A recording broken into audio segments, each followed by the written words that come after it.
Losa namaste. Losa tashitele. Everybody. Losa tashidele Geshe. Losa tashitele. Okay. Where is it? Okay, maybe like that. Okay. Yes. So without taking any more time, we have little time, but we have a lot to finish. Okay, so we start immediately. Yes. Yeah.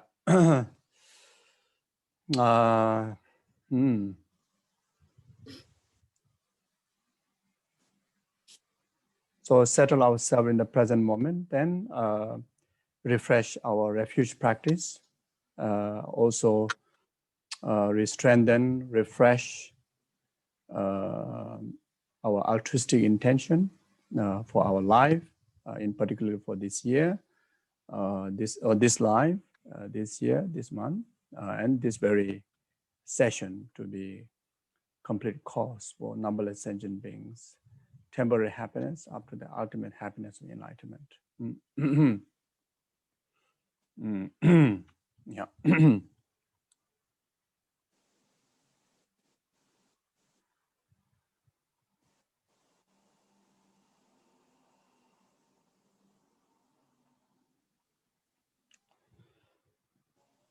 Sanje Jodan Zoje Jonala, Janju Bado Dane Jazoje, Daji Zoje Bezonamje, Dola Beje Sanje Dubajo, Sanje Jodan Soje Jonala, Janju Bado Dane Jazoje, Daji Zoje Bezonam, Dola Beje Sanje Dubajo, Sanje Jodan Soje Jonala, Janju Bado Dane Jazoje, Daji Zoje Bezonamje, Dola Beje Sanje Dubarajo.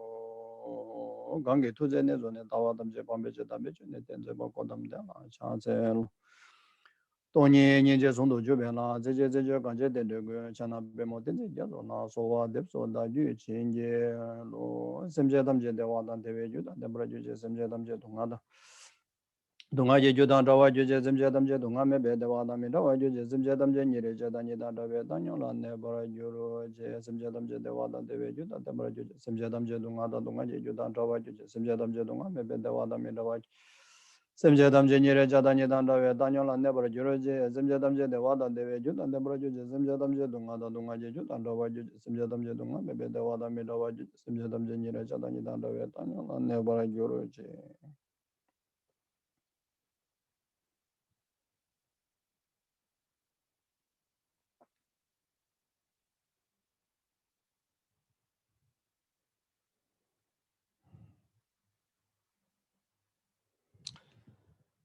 Okay, thank you. So before we start, I want to clarify.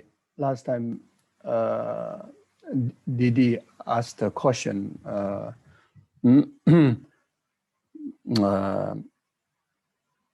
The precepts to secure the altruistic commitments. So there are precepts that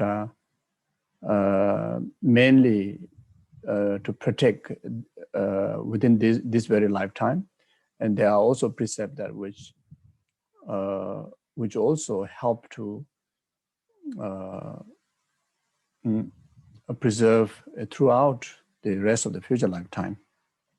So if you elaborate, there are many, more than 10 over precepts. So, but I think this 4 or 5 precepts, it contain, the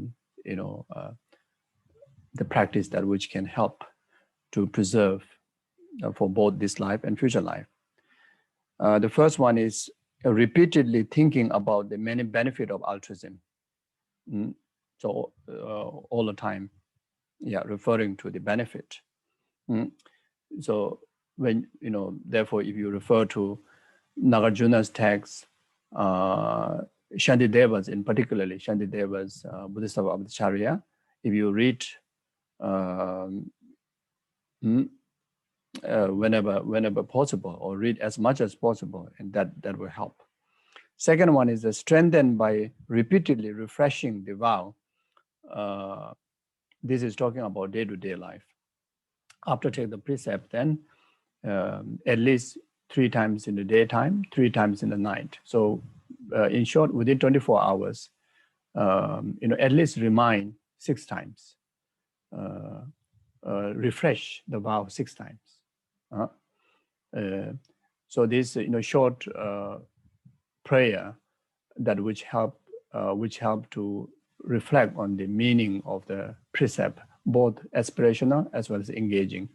Whether you are taking just the aspirational vow or the engaging vow, by reciting this, this verse that recently His Holiness Dalai Lama, when he gave the Bodhisattva vow, that verse. So if you are taking both, also this is sufficient to refresh the both vow. But if you are only taking the aspirational vow, not engaging vow, also reciting this, reflecting this, reciting this 3 times and refreshing in your heart, you are retaking the vow. So so in the scripture recommended 3 times a day, 3 times a night. So within 24 hours, 6 times minimum. You can do more every hour. Every hour you can do. But as what His Holiness this just recent teaching, what His Holiness said right after he gave the precept, I think the best way to not to transgress the Bodhisattva vow and to preserve well is for us to watch out our mind, not to watch out our mind, guarding our mind from the intuition of self-grasping and self-cherishing attitude, in particular self-cherishing attitude. So as long as self-cherishing attitude is there, self-grasping attitude naturally is present. So you see, so so having aware of emptiness mind, then focus to overcome this self-cherishing attitude. So if we stay intact of our attitude without the domineering influence of self-grasping and self-cherishing attitude, then His Holiness says that this will take care of observing the 18 root vows and 46 secondary vows. So it's such a easy to get the point. Otherwise, when we count the vows, sometimes we get lost. There's too many. So this is so beautiful, so wonderful. We hear many teaching about that, even from His Holiness. But this time, His Holiness, for me, I only get it this particular point only this time.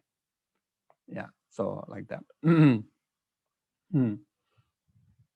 So all the time, be mindful of that. Then is more than refreshing the vow 6 times within 24 hours. So whenever self-grasping, self-cherishing start to dominate, then you can regard that is endangering to your Bodhisattva commitments. Then third one is continuous accumulation of a strong merit. Not just ordinary merit, but strong merit. Strong merit here refer to try to accumulate virtues that which always introduced by bodhicitta motivation. Then always purify negativities. Again, this one, not just abstaining from wrongdoings, but always keeping the rest of the numberless mother sentient beings in your concern, their well-being. Then abstain from such as 10 non-virtuous deeds. Abstain from getting angry, getting upset, etc. Then so that is the altruistic way to purify most effectively of those negativities.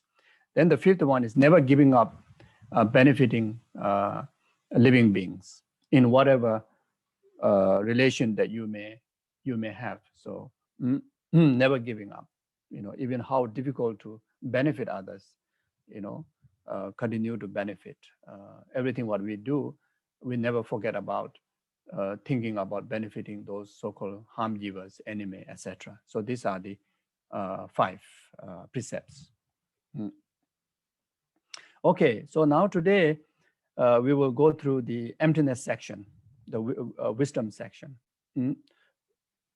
From the 3 higher training, we have completed the higher training of morality aspect, higher training of concentration, and now the higher training of wisdom. Okay, that is on verse 41. It says, when the practitioner has gained karma writing, higher perception will also be gained. But without the practice of the perfection of wisdom, the obstruction will not come to an end. So the practitioner here referring to Mayanic practitioner, not just any practitioner.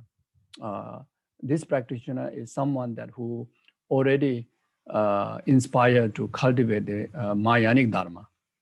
When such practitioner gain the karma writing, the karma writing here referring to the 9th stage of the shamatha.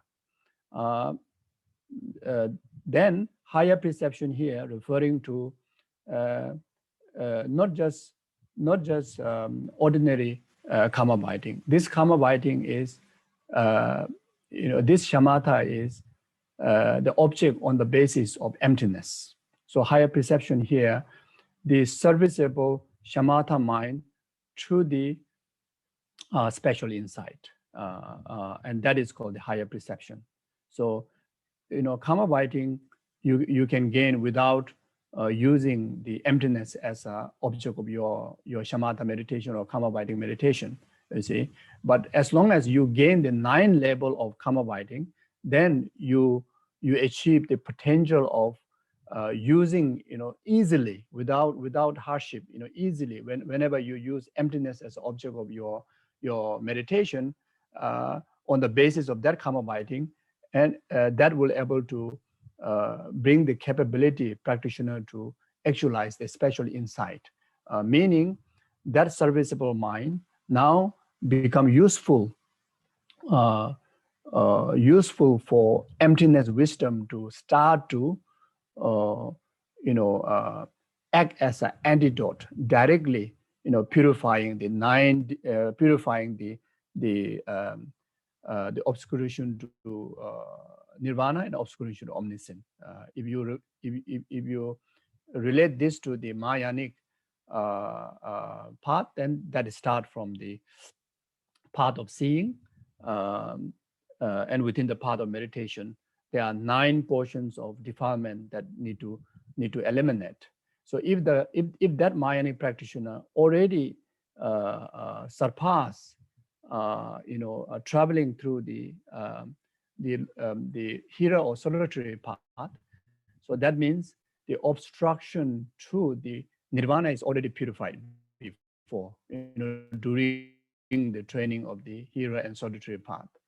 But if the practitioner is directly entering into the Mayanic path, then the obstruction to nirvana will be purified when this Mayanic practitioner reach the 8 bhumi. So when achieve the 8 bhumi, then the delusional obstruction will be purified. Then from there onward, the main focus would be the obstruction to omniscience. By the time the end moment of the concentration of the 10 bhumi, through that achieving the cessation, which is a state of omniscience, then you completely eradicate even the obstruction to omniscience. So higher perception is referring to that. So with the karma writing, then higher perception will also be gained. Also be gained, meaning, well, when you are training in karma writing, you never use emptiness as a meditation object. You see, you must have used something else, maybe Buddha's image or something else. But then when you attain the 9 level, the 9 level of the complete qualified karma writing, then when you change the object of meditation on emptiness without any hardship, you're able to gain the karma biting on the emptiness, on the object, on the meditation object of emptiness. Without gaining the 9 level of karma biting, then earlier time, if you switch the object of meditation, you won't able to gain the effective, the serviceable mind on emptiness, even you use emptiness as an object of your meditation, you see. So therefore it's saying, when you gain the karma biting, higher perception will also, that also has a meaning, also be gained. But without a practice of perfection of wisdom, so even you have karma biting, even you have let's say, but without the practice of perfection of wisdom, okay, the obstruction will not come to end. So meaning, so this one is stressing the importance of the needed of special insight. It is stressing, why even you gain the highest level of karma biting, why you cannot stop there, why you cannot get satisfied, even though the concentration level is achieved the highest level, you cannot rest there. Why? Because you cannot purify the obstruction. Then you will not fulfill the purpose of your spiritual path, which is to eradicate entire defilement. So in order to eradicate entire defilement, then you must realize emptiness, and you must use emptiness wisdom as an object of your karma biting. Yeah, like that. Then verse 42, thus to eliminate all obstruction, to liberate an omniscient, the practitioner should continuously cultivate the perfection of wisdom with the skillful means. Therefore, the elimination of obstruction to liberation omniscient, elimination of, in order to eliminate, elimination of obstruction. The obstruction here, obstruction to liberation is the delusional obstruction. Obstruction to omniscient is the tendency of delusion. Then the practitioner should continuously cultivate the perfection of wisdom with the skillful means. So you see, if you don't practice both the wisdom and skillful means here is bodhicitta. So if you don't practice both the wisdom and skillful means, then even you're able to eliminate the obstruction of liberation, the purpose of your spirituality is not fulfilled, because you have not actualized full enlightenment. You see, so nirvana peace is not an ultimate thing to be achieved, even though it's a nirvana, even though it's a liberation. The ultimate liberation is full enlightenment. In order to achieve that, we must cultivate skillful means, bodhicitta. But then having skillful means, but if you don't cultivate wisdom, then no question about achieving liberation, one may not even able to be free from silent existence. So in order to free from silent existence, must actualize the wisdom of emptiness. Verse 43, without wisdom without skillful means, and skillful means too without wisdom, are referred as a bondage. Therefore, do not give up either. Bondage. So bondage here, without wisdom, one will bound in samsara. Without skillful means, one will bound in nirvana, peace. You see, so on the basis of the Mahayanic Dharma, there's a two bondage need to be released from. One bondage is the silent existence, samsara. The second bondage is a nirvana peace. Even the nirvana peace has to regard as a bondage for the Mahayanic Dharma. Even though nirvana peace is a virtue to be achieved in general practice, but for the Mahayanic Dharma, it is obstacle. So this is what I'm talking about. Verse 44, to eliminate doubt concerning what is wisdom and what is skillful means, I shall make clear differences between skillful means and wisdom. So Atisha want to make it very clear what are they. Verse 45, Apart from the perfection of wisdom, all virtues practiced such as the perfection of giving as described as a skillful means by the victorious one. Apart from the wisdom, so from the sixth paramita, from the sixth perfection, apart from the last one, the wisdom, the rest all are skillful means. Rest all are cause and condition to develop altruism. Is a method aspect of the path. So sometimes people think concentration, is a wisdom. In fact, concentration is included within the method aspect of the path. So in short, six perfection, all earlier five skillful means. The part of skillful means. Only the last one is a part of wisdom. Verse 46, whoever under the influence of familiarity with the skillful means cultivate wisdom will quickly attain enlightenment, not just by meditating on selflessness. Yes, like that.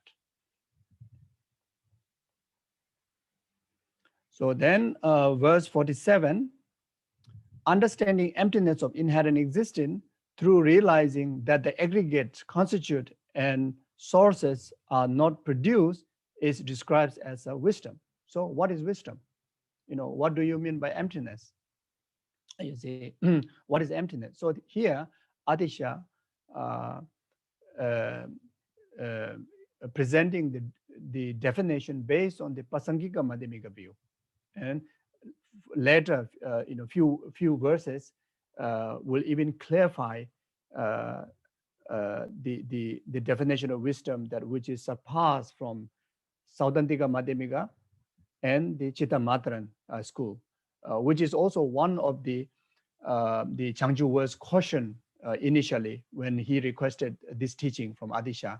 There's a 7 caution. One of the caution is, as far as concerned wisdom, are you referring to Chittamatran wisdom, Chittamatran presentation way, or the Pasangika's presentation way? So Atisha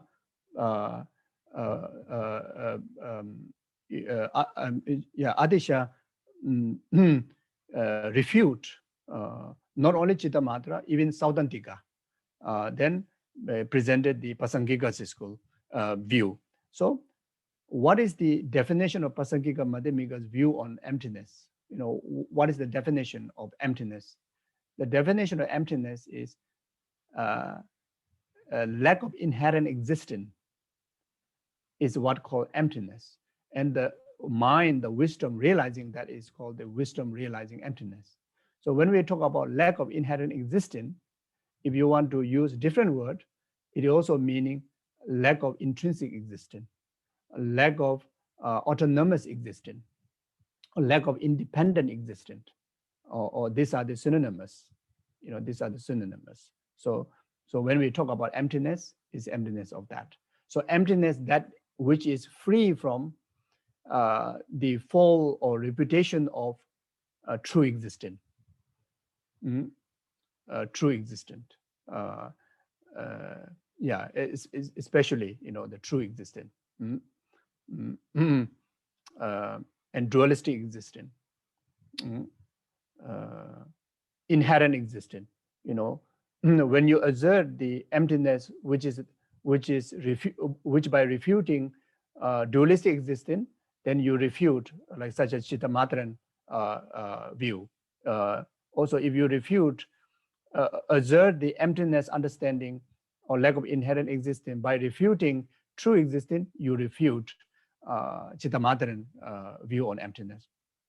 If you assert the lack of inherent existence by refuting inherent existence, then you refute Saudantika Madhyamika's view.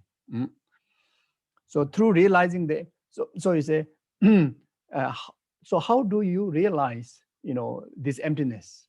You realize this emptiness, lack of inherent existence, basis on the object. What are the objects? Such as 5 aggregates, like such as 18 constituents, like such as 12 sources.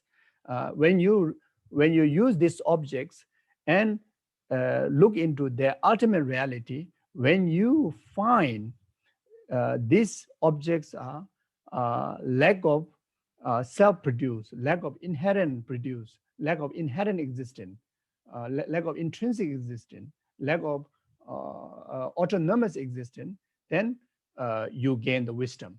You gain the wisdom of realizing the ultimate nature of these phenomena. Like what the Heart Sutra, the object of wisdom, the meaning of this is in the Heart Sutra, the Shariputra, therefore in emptiness there's no form, all the way down to no attainment and also no non-attainment. So entire this section is the answer for verse 47.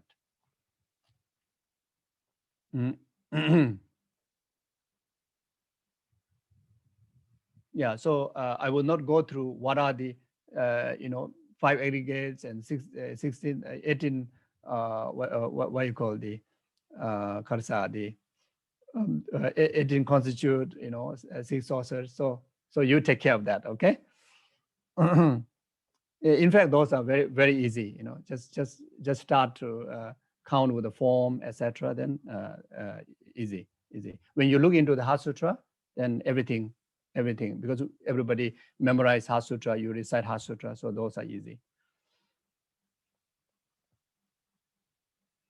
Okay, where I am. Okay, verse 48. Something existent cannot be produced, nor something non-existent like a sky flower. This error are both absurd, and thus both of the others too will not occur either. So this is the important part. Okay. So this verse 48, Atisha, mainly targeting Chittamatharan school and refuting the Chittamatharan view, and using the analysis of the refuting the produce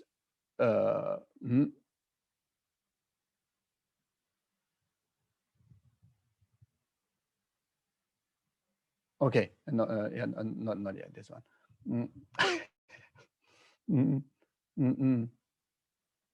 Okay, never mind. So the word meaning here, something exists cannot be produced. Something exists cannot be produced. So something, something, if it's truly existent, then cannot be produced. No, something non-existent, like a sky flower. This error are both observed, both has to be eliminated. So like this. So the first line, the meaning is, if something exists at the time of its cause, it would already be in existence and there would be no need for it is to be produced again. Why would it need cause? If it could be produced again, there would be endless repeated productions. So because of that, then that has to be observed. So therefore, the understanding that Chittamatharan and earlier school have a fault in there. Then the meaning of the second line, no something not exists like the sky flower, and an inherently existing thing which did not exist at the time of its cause would forever remain non-existent and could, like a sky flower, never be produced no matter how many causes and conditions were assembled for that purpose, because being inherently existing, therefore independent such factor could not affect it.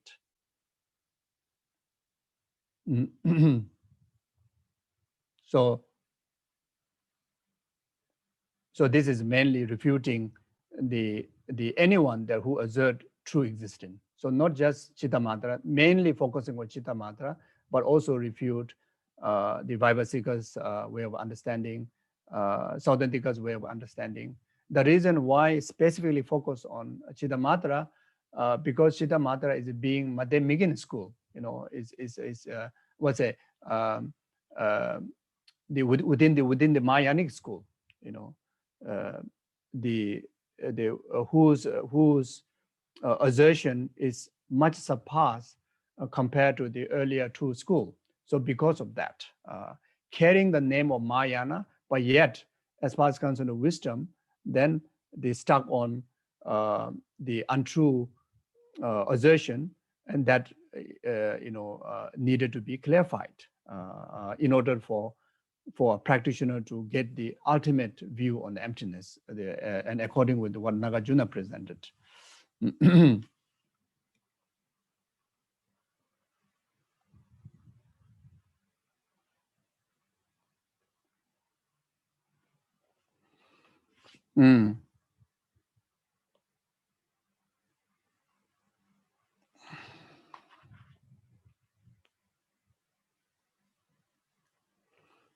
So this can be answered also. There's one quotation from Naga King Anavadapta. Is quoted in the Lamrim by Lama Tsongkhapa. So it says like this: whatever is produced from condition is not produced. It is not intrinsically produced.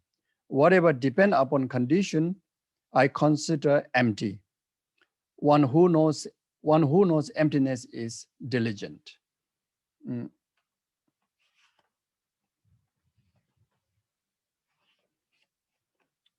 So here, the something existent cannot be produced. So when what it mean by produce.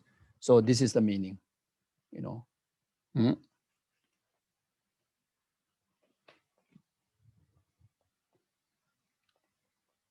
Then now, verse 49. A thing is not produced from itself, nor from another, also not from both. Nor causelessly, either, thus it does not exist inherently by way of its own entity. Okay, so this one is mainly targeted to refute Sautrantika Madhyamika. So here, Atisha using the logical way to refute by using the diamond fragment reason. So there are the four way to four corner to prove that there's no inherent existent.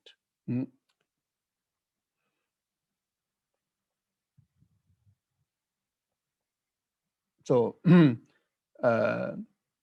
first one is to refute the production of itself. The second one is the refuting the productions of the another cause. Then the third is production of both self and the another. Then the fourth is the refuting the things produce causelessly.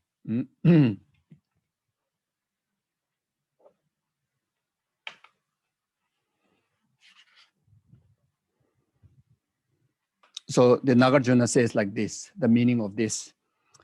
Nagarjuna's fundamental treatise says, there's no sense in which anything has ever been produced, either from itself, from something else, from both, or without a cause. So this is the overall understanding of what Atisha is talking about, the verse 49.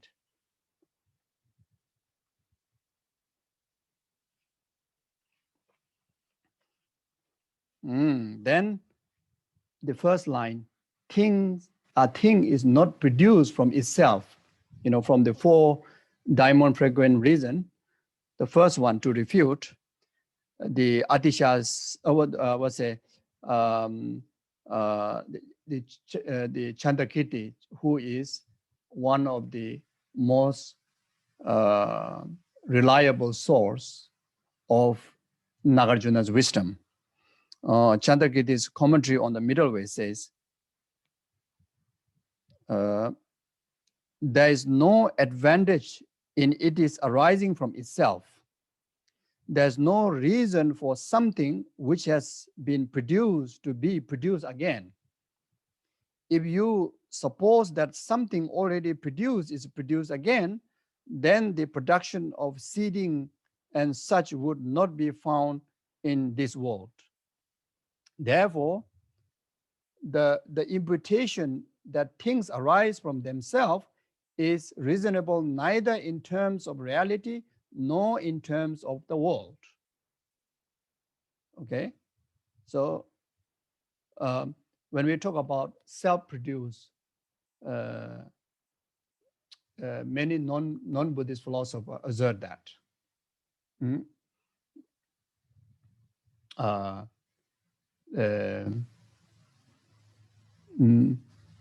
So, as far as concerned with the Buddhist philosopher, don't assert the self-produced as how the non-Buddhist philosophers assert. Non-Buddhist philosophers assert is the result is already exists in the time of cause. Then it still does not does not occur a problem to still arise as a production or result. The understanding of that is that during the causal stage, if there's no existence of the aspect of result, there won't be capability of production as a result. So, but as far as concerned with Buddhist understanding, even there is a capability of production of that result, that doesn't mean the result already should be exist at the time of cause. What really matters and what really makes possible that particular cause to produce that particular result, because at the time of the cause, there is a potency. There's a potency, like the seed carry the potency to produce the fruit. But that doesn't mean the fruit have to be already existing or produced at the time of cause, isn't it? So the potency. So in this understanding, the non-Buddhists and Buddhists, and among even Buddhists, the understanding differs. You see, then there are such as Chittamatra, anything, any outer thing, like such as plants. Yes, it exists, but do not exist externally. It exists by the cause, but the cause is what? The cause is your mind, the expression of your mental imprint. That's why things exist. But the problem is, there's no problem in that, but there's no problem in that wording, but there's a problem in understanding. The problem in understanding is the mind that produces things is a true existence, and that's the problem. And by asserting that as equal as asserting the result is already existing at the time of the cause, and which is contradictory. You see, is in fact even as a Buddhist philosopher, asserting lack of true existence externally, which is wonderful, but so unfortunate that you assert the production cause is a true existence, and you are completely got into disaster. Is something like that. Okay, so my English make it okay or not, but something like that. So you think about it. So you reflect on what the Chandrakirti says, then maybe that's better.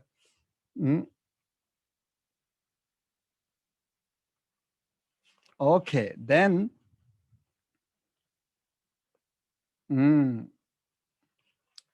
Okay, so those of you who want to refer, because if you go to search, those actual texts is very difficult to find.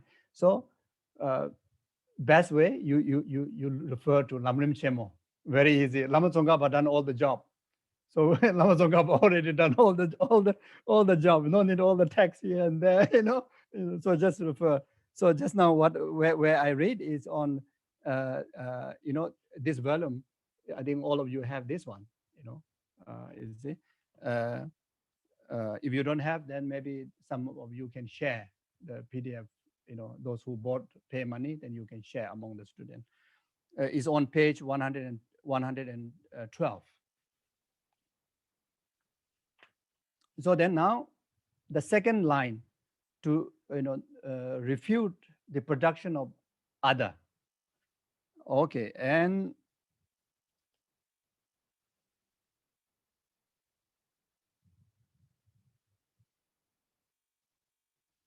Nagarjuna's fundamental treatise says, if cause and effect were other, then cause and non-cause would be just alike.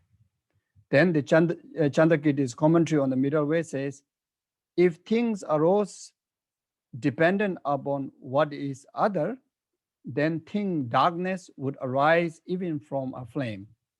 Everything would arise from everything. Why? Because in being other, all of the non-production of something would be just like it is producer.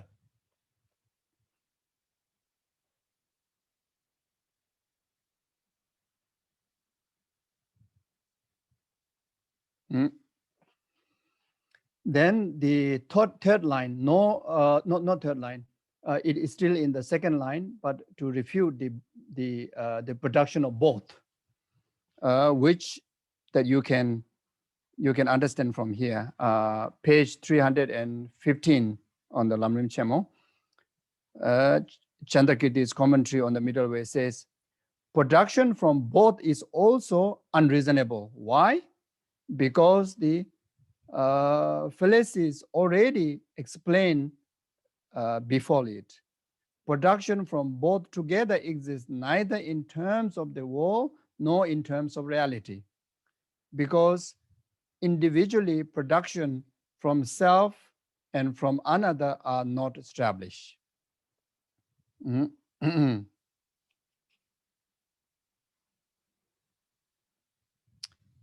If it were the cause, if it were the case that things are produced without, okay.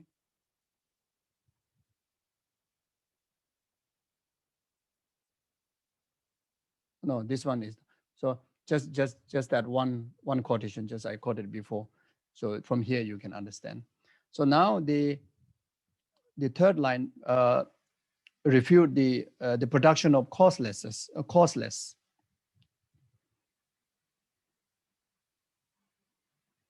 which is on page 315. Chandrakirti's commentary on the middle way says, if it were the case that things are produced without any cause, then these worldly beings would not go through hundreds of hardship to collect seeds and search for growing crops. So from this example, can understand, the things are produced by cause, but not produced by inherent cause, not produced by true existing cause, like that. So a thing is not produced from itself, nor from another, and also not from both, nor causelessly, either does not exist inherently by the way of its own entity.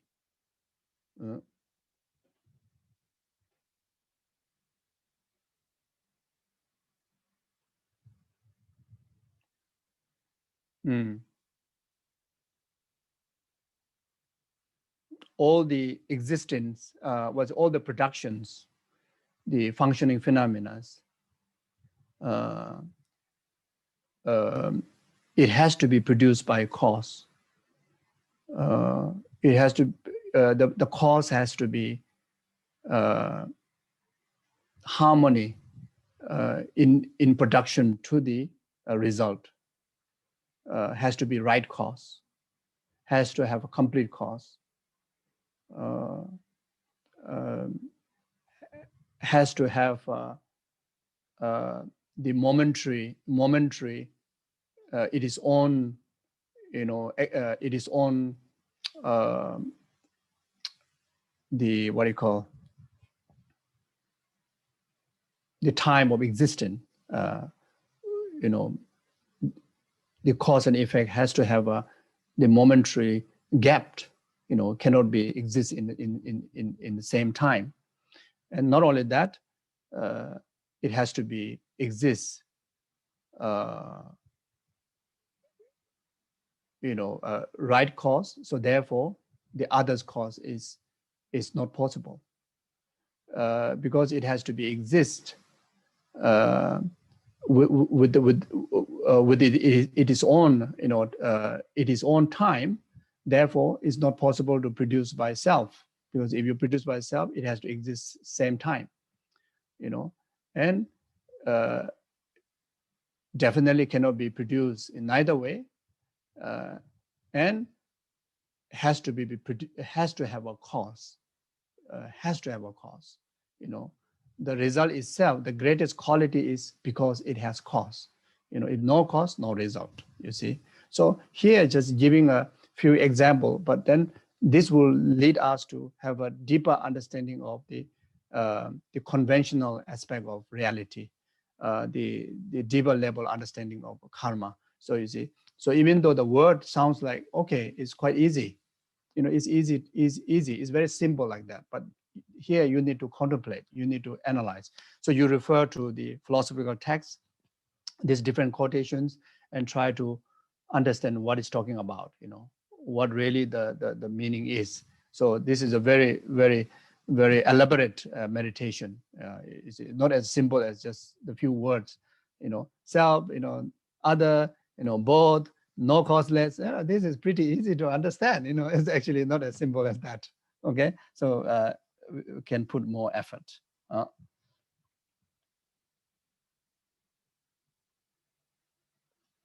Okay.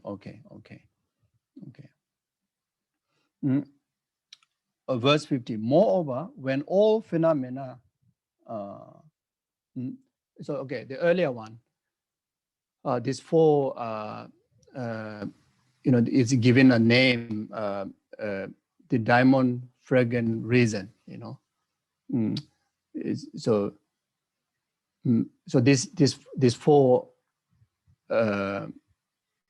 cornering proof to make to actualize, correctly existent, correctly conventional existence, is something that in Madhyamika, philosophical view of understanding, play a major role, Is it? Yeah.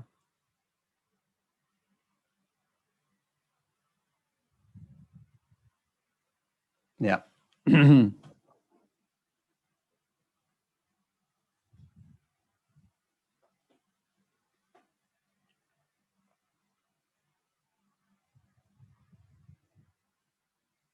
Okay. So verse 50, moreover, when all phenomena are examined as to whether they are one or many, they are not seen to exist by way of their own entity, and thus are ascertained as not inherently existent. Yeah. Before going into that, I have to stress this. The earlier verse 49, specifically refuting the Sautrantika Madhyamika's philosophical standpoint on the view. So the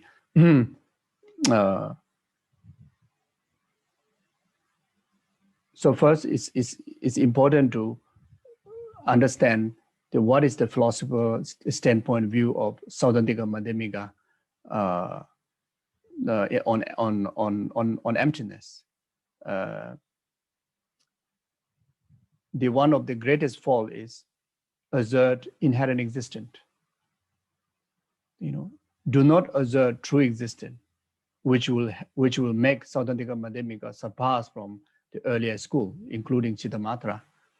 But the fault is it asserts inherent existence.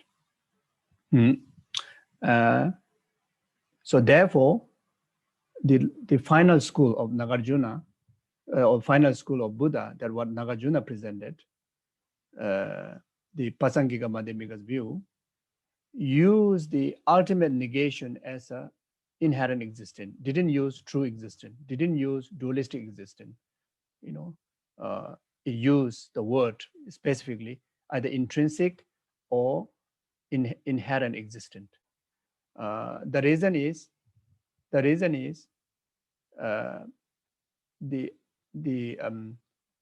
after Pasangika school, the highest school is Saudantika Madhyamika, and Saudantika Madhyamika asserting inherent existence. Therefore, when you refute Saudantika Madhyamika's false on the view, you naturally refute the rest of the earlier views, including the non-Buddhist philosophers' views. So do that. So you see, in order for us to gain the wisdom of emptiness, first we need to know the wisdom itself. So the wisdom is, wisdom realizing or understanding the lack of inherent existence. In order for us to gain the wisdom of lack of inherent existence, first we need to refute the negation that which block to gain that wisdom, which is grasping of inherent existence. So how the Saudantika Madhyamika grasp the inherent existence, in order to actualize existence, like such as production, where there's no basis of inherent or substantial, if there's no existence of substantial, substance, if there's no substance, even the tiniest substance or tiniest atom, substantially existing from the object, from the object side, then even the mind is lack of true existence. The mind is still have the dependent ability to apprehend the existence. If there's no substantial, even the tiniest substantial reality from the object side, you cannot establish production. You see, so let's say if you want to establish flower, from the flower side, need to have a substantial existence, and on basis of that substantial existence, then this lack of true existent mind can able to actualize the production of existing flower. Otherwise not possible. But as far as concerned with the Pasangika Madhyamika, because of if there's a substantial existence on the object side, then that itself is the greatest reason that you cannot actualize production. So in order to actualize production of flower, from the flower side, it has to be lacking of substantial existence. It has to be empty of inherent existence. It has to be empty of total non-existent, even from the tiniest atom from its own side, and that is the basis of where you can able to actualize the production of flower. So conventionally, the production of flower is just simply, production of what you call the,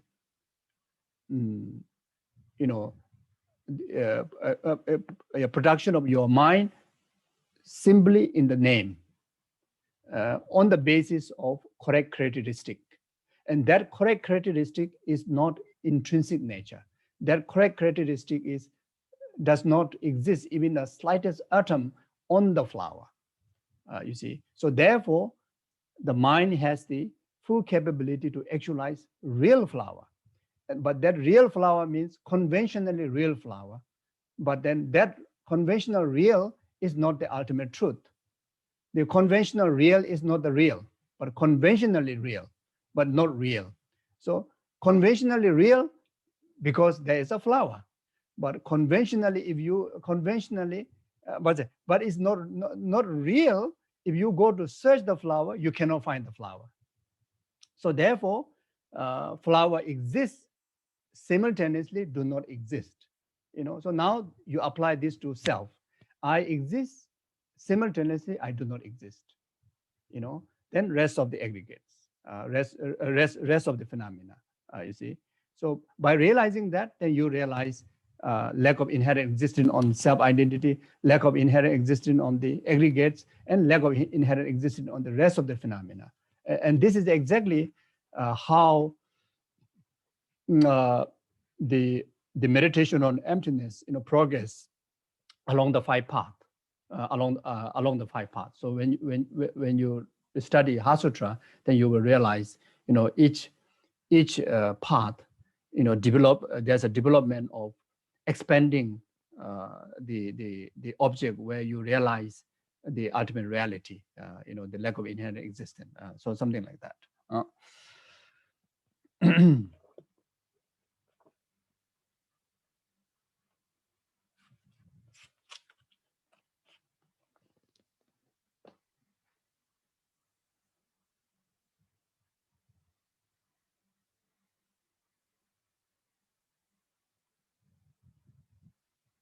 So moreover, all phenomena are examined as to whether they are one or many. So this is a very important meditation in Nagarjuna's emptiness treatise. Like his son is often quote whenever he gives teaching.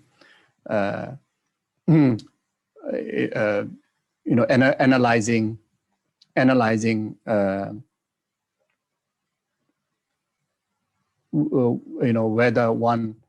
whether I exist inherently or not. You analyze on the basis of I exist inherently one with the aggregates, or exists in many, on the basis of many aggregates, etc. Then you also examine if I do not exist one with the aggregates. Then secondly, you examine whether I exist inherently with many. If you cannot find that, then whether I exist without that. You see, so by searching with one, with many, without, if you cannot find I, and there you refute the inherent non-existent I.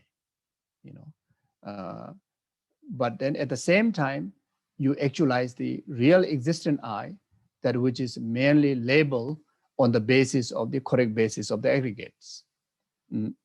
So when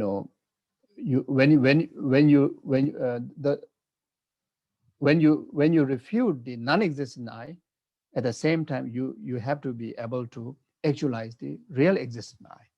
You see, so otherwise you fall into the extreme, total non-existent nihilism. You see, so the whole purpose of refuting the non-existent I or the inherent existent I is for you to prove, the correctly existent I. You see, so therefore, like what Nagarjuna says, because of emptiness, everything exists. If no emptiness, nothing is possible to exist. You see, so everything is correctly exists because of emptiness, because of lack of inherent existence.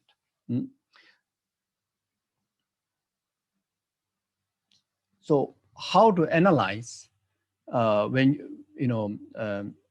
you examine with one and many, you analyze whether it exists by their own entity or not. Then when you find is a lack of inherent existence, then you find the emptiness of that particular phenomena, either self or any object that you are analyzing.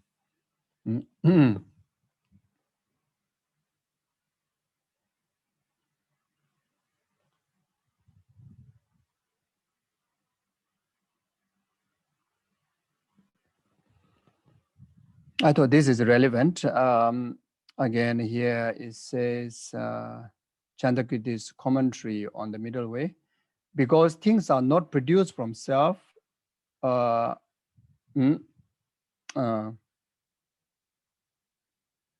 not this one.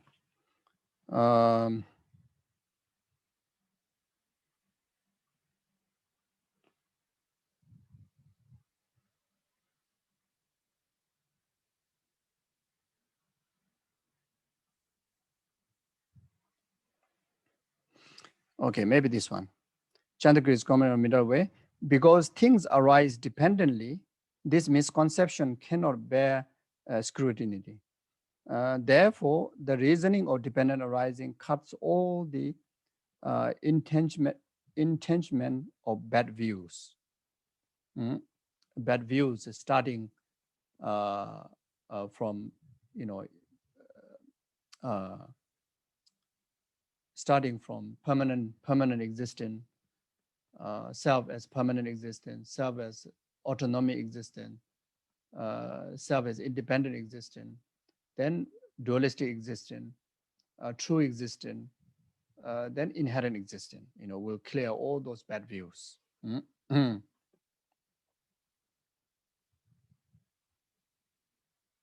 see, the Ayadeva's 400 stanza, Ayadeva, again, one of great success of Nagarjuna. That which arise dependently does not exist autonomously. All of these things lack autonomous existence, therefore they have no self. Then Chandrakirti's commentary on the 400 stanzas, that which has its own essence, intrinsic nature, autonomy, or independence from others itself exists, thus is not dependent arising. All compounded phenomena are dependent arising. All compounded phenomena are dependent arising. Dependent arising is all the four schools assert dependent arising. Each and every one of the four schools, when they understand the conventional aspect of the reality, their answer is dependent arising. But understanding of dependent arising, all the four schools is differ. They have a different understanding. You see, so the understanding of dependent arising has a gross, subtle, then more gross and subtle. So the gross, very superficial, basic understanding of dependent arising is a dependent arising of causality. Then go slightly subtle, the dependent arising of part and particles. Then go even more subtle, as how the Pasangika Madhyamika would understand what means dependent arising is dependent arising, dependent on the imputation of the mind. You see, so things are exist dependently in existence, meaning things are exist dependent on the imputation of the mind. So depend on what? Depend on the mind's imputation. So you see, like that. So all compounded phenomena are dependent arising. Anything that is dependent arising is not autonomous, because it is produced in dependent upon cause and condition. The earlier school assert autonomous. It has to have a, even one substance, it is on right in order to be able to designate as existent. So that is autonomous existence. So if it is autonomous existence, then thing won't be possible to exist rightly. You see, so this is what Madhyamika, the Pasangika Madhyamika view would say, like what the Chandrakirti say, what Nagarjuna would say. Anything that is dependent arising is not autonomous because it is produced in dependence upon cause and condition. So things, as long as things are produced by cause and condition, then it has to be free from autonomous existence. these things all lack autonomy. Therefore, there's nothing which has self because of that is intrinsic nature. You see, therefore, there's no self that has intrinsic nature. It's saying similarly, there's no self that has the what's it? There is no self that is inherent nature. You see, so can be understand like that. Okay.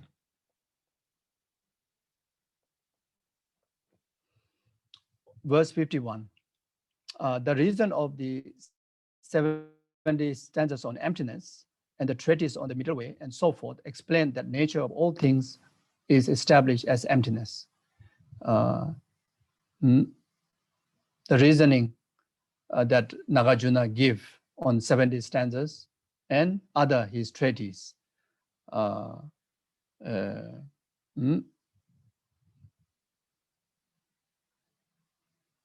explain that the nature of all things is established as emptiness.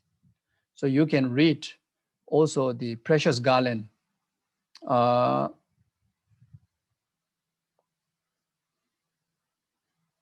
The Precious Garland, first chapter.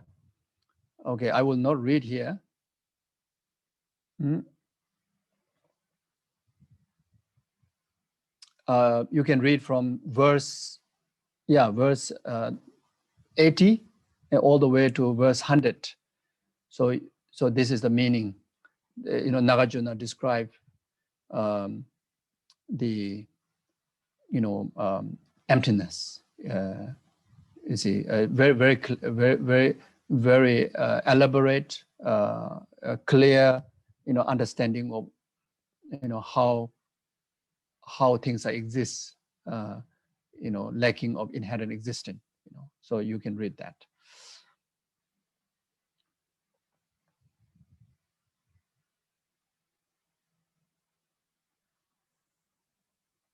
Verse 52, since there are a great many passages, I have not cited them here, but have explained just their conclusion for the purpose of meditation.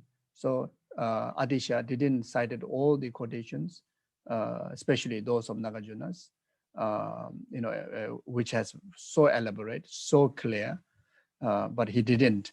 The reason here is just not to give too many of philosophical presentation, is mainly simplify and focus for the meditation purpose. So that's why I only quote few of them. Verse 53, thus whatever is meditation on selflessness, in that it does not observe an inherent nature in phenomena, is the cultivation of wisdom. So in short, when you meditate, the meaning here, in short, when you meditate on emptiness, you don't meditate with much elaboration. Simply you are trying to achieve the wisdom of lacking of inherent existence. Total opposite mind of the grasping of inherent existence. Even in the word, just only one word. You see, what is the negation? The grasping of inherent existence. What is the wisdom? The wisdom realizing or understanding lacking of inherent existence.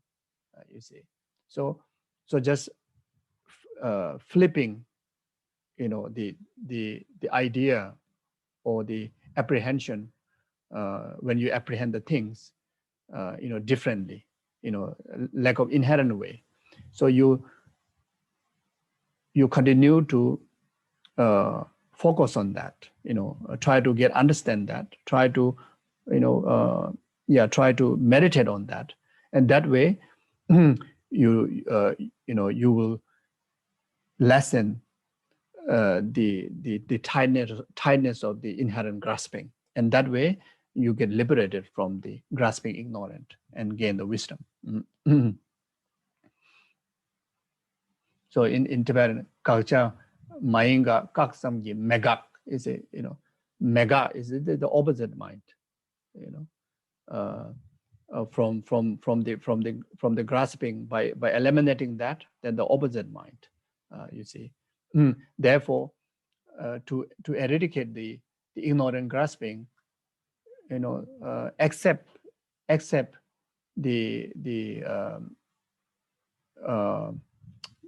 opposite mind of that grasping, nothing else can able to act as a direct antidote. Even bodhicitta cannot act as an antidote to eliminate the grasping ignorant. The only antidote is the opposite mind. One is the dark, the other one is the wisdom, the light.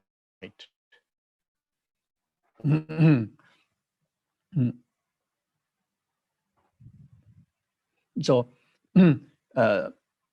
so as a practitioner, you see, to train, to understand this verse 53, and to take into a practical practice to do so, without getting caught up with so many philosophical presentations, but just like condense and straightforward understanding, and that bringing into training our mind to get closer to understand as well as realize emptiness is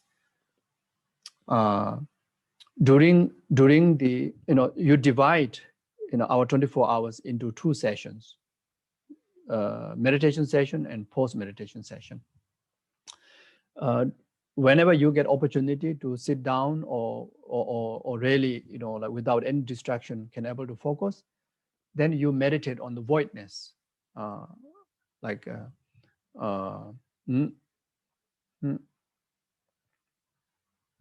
have the awareness of the let's say like a space like empty of any grasping. Try to educate our mind towards the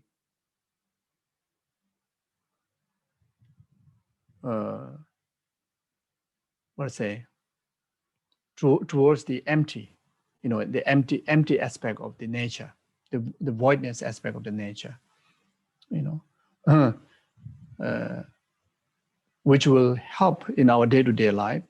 And eventually by training, then we become lesser and lesser grasping, like permanent grasping, dualistic grasping,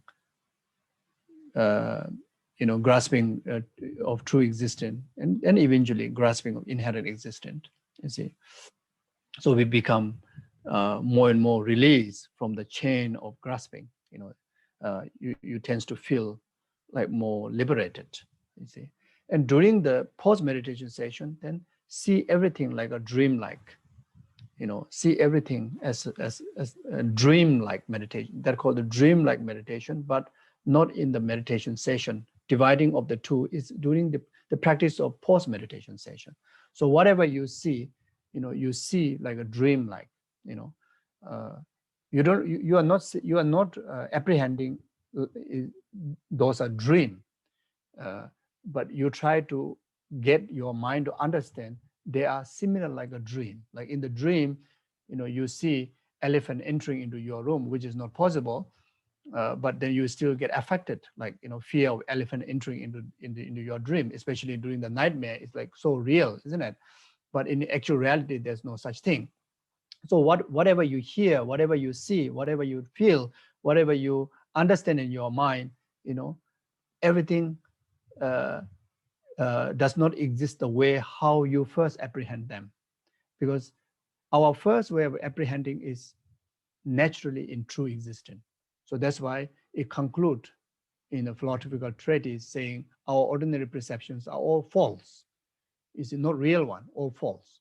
So there's a benefit of meditating dream-like, and that will help us to give a space for us to further greater understanding of the things and events, and that will make us to understand the actual pathway of understanding of the dependent arising. So first thing, you start to understand, oh yeah, this is because of that, this has happened. Something bad thing happened, is oh yeah, because of such karma, that's why this thing happened. Not like kind of fixed mind, like as if like just appear, always there and will remain forever there. You see, so it helps for us to release that kind of inconvenience, you see. Then eventually you start to see more subtle level interdependency. There are so many factors, subtle factors, part and particles and directions, etc., etc. Then eventually you start to come to a point, oh, actually it's projection of my own mind. It's just simply projection of my own mind. Actually, when you actually, there's nothing exists the way how it appears to you. You see, so then that way, especially, is so helpful when something goes wrong towards something negative experience comes in our way. Then it's not easy to get hurt. It's not easy to harm us. You see, because whatever way we see as harming us, in actual reality, there's no such thing inherently existent. It is very much the play of your mind, play of your mind, you see. So since it's a play of your mind, there's no true existence from the object side or inherent existence from the object side. If you start to use the wisdom of Dharma to fix it, you fix your way of thinking, way of understanding, you fix the problem. So you don't have to go out there to fix the problem. You rather look into yourself, you fix your mind, you tend to fix all the problem, you see. So samsara can be fixed like that. So enlightenment can be achieved like that, nothing more other ways. so something like that. Okay, so better don't know too much blah blah. Okay, time is running out. Verse 54, so it says, just as wisdom does not see an inherent nature in phenomena, having analyzed wisdom itself by reasoning, non-conceptual meditate on that. So not just enough, training our mind, meditating on the voidness and interdependent existence on the object. We also have to train our mind to see that nature also in subject. Our mind itself, the mind that which perceive things, mind itself, including, first the normal mind. Then you get to the point that even the wisdom that realizing the emptiness, that wisdom itself also lack of inherent existence. That also have no self, you see. Then you meditate on that. It says, then verse 55, the nature of this world, the nature of this worldly existence, which comes from conceptualization, is conceptuality. Thus, the elimination of the conceptuality is the highest state of nirvana. So this teaches the common path of the entire Buddha Dharma, Four Noble Truths. You see, the nature of this worldly existence, talking about samsara, which has come from conceptualization, is conceptuality, talking about the causes of samsara, the karma,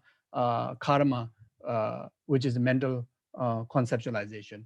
Then the delusion, like such a three poison, ignorance, attachment, anger, these are the bases, these are the causes, which are all all are conceptualization. Then thus the elimination of conceptualization, then using the emptiness as an antidote, then when this conceptualization and the world that exists from it, the samsara and its causes, when the tool that eliminates it is the path, then what you achieve is the highest state of nirvana, the freedom, which is the fourth noble truth, the truth of the cessation. So you see, so when you learn Heart Sutra, there's a section that which you meditate, in relation to meditate on emptiness in relation to Four Noble Truth. Then the 12, link of interdependent arising, isn't it? So to train our mind, in emptiness, so we use this object like Four Noble Truth, to see the lack of inherent existence of samsara, lack of inherent existence of the causes of samsara, lack of inherent existence of the path, lack of inherent existence of the nirvana, so that way, it is a correct way to develop the wisdom of emptiness. Then verse 57, when Bodhisattva non-conceptually complete this excellent teaching, they will transcend conceptuality, so hard to overcome, and eventually reach the non-conceptualization stage. So you see, so first, of course, from very beginning, we weren't able to use non-conceptual, wisdom to meditate on emptiness, isn't it? So first, we still have to use ordinary mind, very basic, very diluted ordinary mind. Then eventually, when we're able to enter into the path, then even when we are in the stage of the path of preparation, still using the conceptual mind. And when we meditate on emptiness, even when we realize emptiness, you realize emptiness in a conceptual way, not a direct realization. The conceptual mind has no ability to realize emptiness directly, but you still realize emptiness independent on the reasoning and examples like that. Then eventually, when when the entire conceptual is purified, also by the developing, the higher wisdom, even using the conceptual mind to meditate, and train our mind, eventually get to the point that we're able to realize emptiness directly with the non-conceptual wisdom. So this particular verse is talking about, talking very much part of preparation, and then you see, they will transcend conceptuality, so hard to overcome. You see, so up to that is the very much talking about part of preparation. Then eventually reach the non-conceptual state is talking about part of seeing, So during the part of preparation, there are 4 stages: Jolam Choe Zemo Zopa Chejo, heat, pick, patient, then supreme Dharma. So there are four stages to develop. So still using the conceptual mind on emptiness of meditation on emptiness. It's very much like a preparation stage to able to transit from conceptual understanding or conceptual realization on emptiness to the non-conceptual realization of emptiness. Therefore, even the name of the path called path of preparation. You see. Then the 4th part called as a part of seeing the emptiness beyond conceptual mind,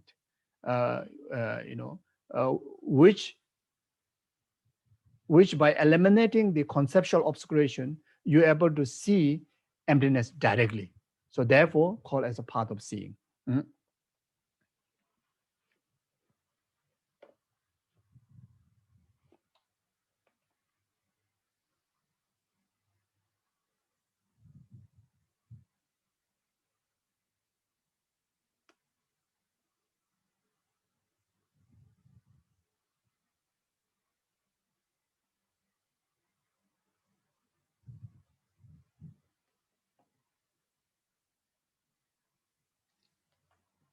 So again, here in the page 320, Nagarjuna's fundamental treatise says, because of the pacification of the self and that which is self-owns, the conception I and the conception mine will be gone.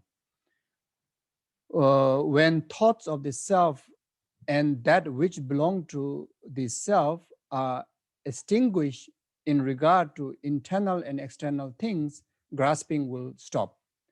Through its extinction, birth will be extinguished. Through extinguishing the karma affliction, there's a liberation. Karma affliction arises from the misconception. This misconception arises from elaboration. These elaborations are stopped by emptiness. You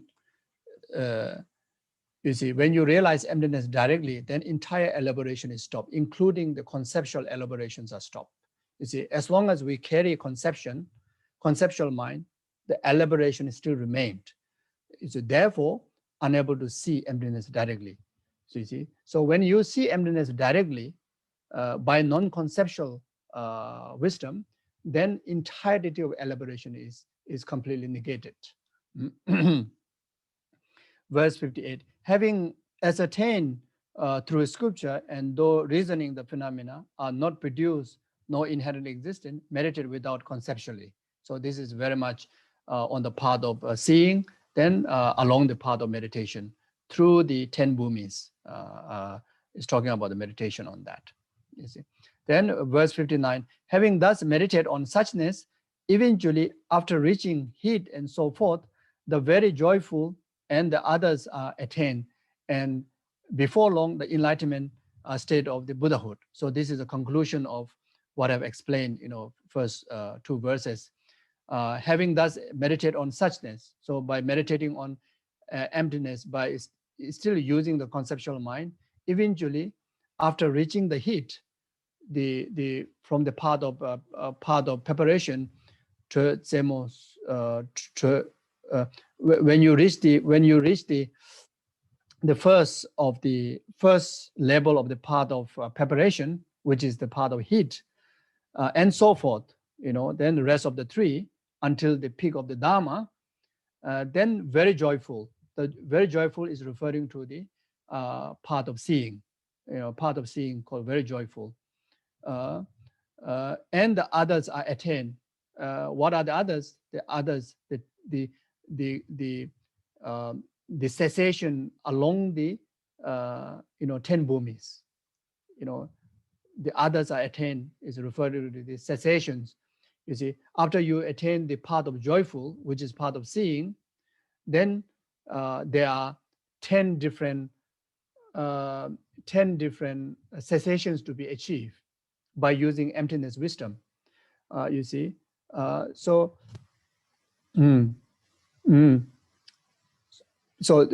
others are attained. Then before long, so after attaining those 10 cessations, then enlightenment is state of Buddhahood, part of normal learning, which you achieve after achieving the 10 cessation within the training path. Then you achieve the state of full enlightenment. So it's talking about that. Okay, we complete the wisdom section. Congratulations, without taking much time. So I have only 2-3 minutes. Then now is the tantra. Okay, it says like this. Verse 60, if you wish to create with ease the collection for enlightenment through activities of pacification, increase and so forth, gained by the power of mantra. You see, so up to now is very much the common, the Mahayanic Sutrayana path, as well as the common part to the Mahayanic Sutra and the Vajrayana. Like such as emptiness, bodhicitta is the common part to Mahayanic Sutrayana as well as the Mahayanic Tantrayana. So now if you follow the Mahayanic Sutrayana, how powerful emptiness it is how powerful bodhicitta it is. To achieve full enlightenment, it takes 3 countless eons, because need to accumulate 3 countless eons merit, and that takes lengthy time, as equal to number of 3 countless eons of time. You see, so now if the practitioner wish to create this vast collection of 2 merits of the 3 countless eons of the merit of method and merit of wisdom of 3 countless eons within such a short period of time, like within this very short, very lifetime, human lifetime, or even this very session, then there is a way, there is a way, there's a sweet path, which is the tantra. You see, through activity of the pacification, which is referring to by practicing tantra. Pacification is by pacifying the ordinariness. You see, the activities, the 4 activities, the activities of pacifying, activities of increasing, activities of controlling, activities of wrathful. These are the deities' 4 activities. That brings about the complete elimination of the ordinariness and actualize the divine, and through that can able to using the 4 activities of the Tantra can able to accumulate extensive merit, within such a short period of time. In that way, then gain the power of, through the power of this 4 activity, you gain the power of the mantra. You gain the ability of Tantra. What is the ability of mantra or the ability of Tantra? Is the power of, eradicating the impure view, impure being, impure realm, and you're able to create the causal stage of enlightenment, enlightened existence within this very ordinary life, you see, and that will sweeten, that will bring quick delivering of the resultant stage of Buddha's body. So such like using the practice of 3 kayas by purifying the ordinary birth, ordinary death, ordinary intermediate state, and actually by training during the lifetime, you're able to actualize the resultant the 3 bodies of the Buddha, 3 kayas of the Buddha. So that way, then actualize the enlightenment in the simplest way, and not like the sutra. And also through the force of the 8 and other great attainment, like the good pot. If you want to practice secret mantra, explained in the action and performance tantra. So there are qualities, 8 different type of qualities. Then such as qualities of being a good pot means good container, good disciple, good mind, who in short can be understand someone who have full knowledge, if not fully realization, but correct understanding, correct nurturing of the heart of both bodhicitta and emptiness, and then equipping all the external conditions like meeting a perfect qualified tantric Raja guru, so someone that qualified with all the basic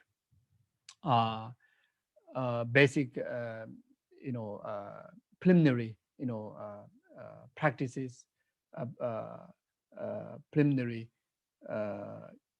the knowledge from the sutra. Then when you actualize the tantra like initiation, then you receive the benefit most effectively. So here talking about the quality of the disciple, if someone who want to enter into the tantric path. Then verse 62, then to receive the perception initiation, you must please the excellent spiritual teacher through service, valuable gift, and the like, as well as through obedience. So, before, so here is talking about after you have the, inner conducive condition, outer conducive condition, like, meeting, finding qualified Vajra, tantric guru, then, you are ready to receive the initiation, means you are ready to practice the precept. And among the precept, one of the precept is, one of the most important precept within tantric practice is the Guru Yoga precept, the practice of Guru Yoga. So when you practice the Guru Yoga, there's a practice in relation to thoughts and action, you see. So you need to be ready with that, you see. Once you commit, then there's no turning back. Once you commit, then the essence of Guru Yoga practice is always seeing, understanding, respecting, having conviction, Guru, deity, your mind oneness, and Guru in Buddha, Guru oneness with Buddha, Guru oneness with the deity, even there's a false that occur to your understanding, your eyes, your mind, your conception, then you need to be ready, carrying the quality which is already trained from the sutra teaching, that you can able to understand, you can able to transform or purify those misconceptions in relation to Guru, in relation to tantric practices, in emptiness, can able to have the ability to purify in emptiness. And not only that, can able to purify by understanding the causality, that whatever the impure view that you see in the guru is total reflection of your own impure mind, your own past negative karma, your own past negative obscuration is reflecting like a guru and like a mirror, that they're reflecting those faults. So never seeing faults, even a minor faults, even for one moment. You see, so you need to be totally ready with that. You see, if you are not ready with that, then one will not able to practice tantra. You see, after you practice tantra in relation to any guru that you receive the initiation, then you see faults, then you transgress one of the most important precept, the Guru Yoga precept. Once you start to see guru as an ordinary person, then transgress. You already bring defect to the precept. You see, so it's a very, very challenging practice. Then, as I mentioned before, the essence of Guru Yoga is seeing yourself, Guru, deity, oneness. You see, that pure view has to carry. You see, so we are so habituated of seeing impure about ourselves, seeing impure about others. So it's so easy to transgress those precepts. You see, so it is not an easy practice. You see, so once you take the tantric initiation, high school tantric initiation, you cannot think bad thing about yourself. You cannot see impure view about yourself. You see, but in one way, it's so powerful. It is so effective. When you have this strong precept of Guru Yoga within, there's no room for depression, no room for thinking low about oneself, because you all the time see you are like Dakini, you are Daka, you are Guru, you are oneness with Guru, you are oneness with deity. You see, it's so powerful, so powerful. You will be always uplifted, very high spirit. Exactly like the gurus, exactly like the deities. Like in the samsara. Yes, you are in conventional in samsara, but in your wisdom, you live in the deities realm. You live in the pure realm. How amazing it is, but it's very hard.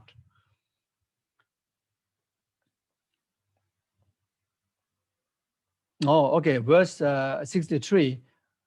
In case if any of you need to leave, you can feel free to leave anytime. If you have any other thing to do, then maybe later they may have a recording. You can listen to that. But those of you who don't mind, then continue to be there for at least some time. Okay.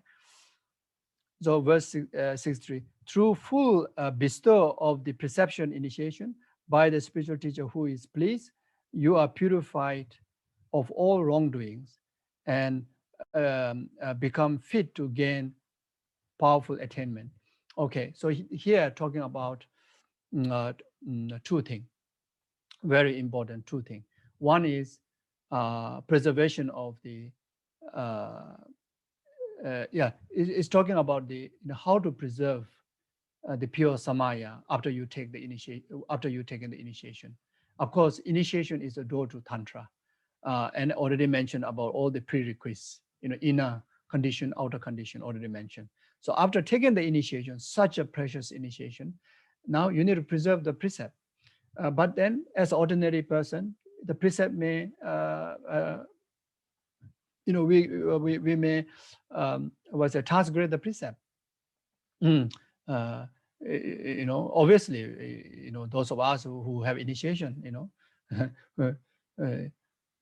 in the daytime, even 1 hour, we don't have a clear idea of, I'm oneness with the Guru and deity, isn't it? And not 24 hours, not during the session also very hard to have a full strength of mindfulness of I am inseparable from Guru and deity, isn't it? So always there's a difference. So now how to recover that?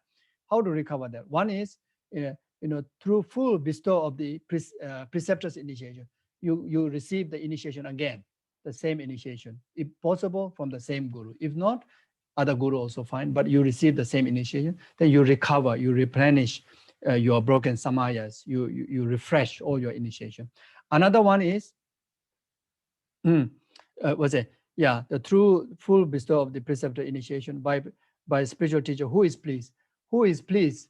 Someone that who, someone that who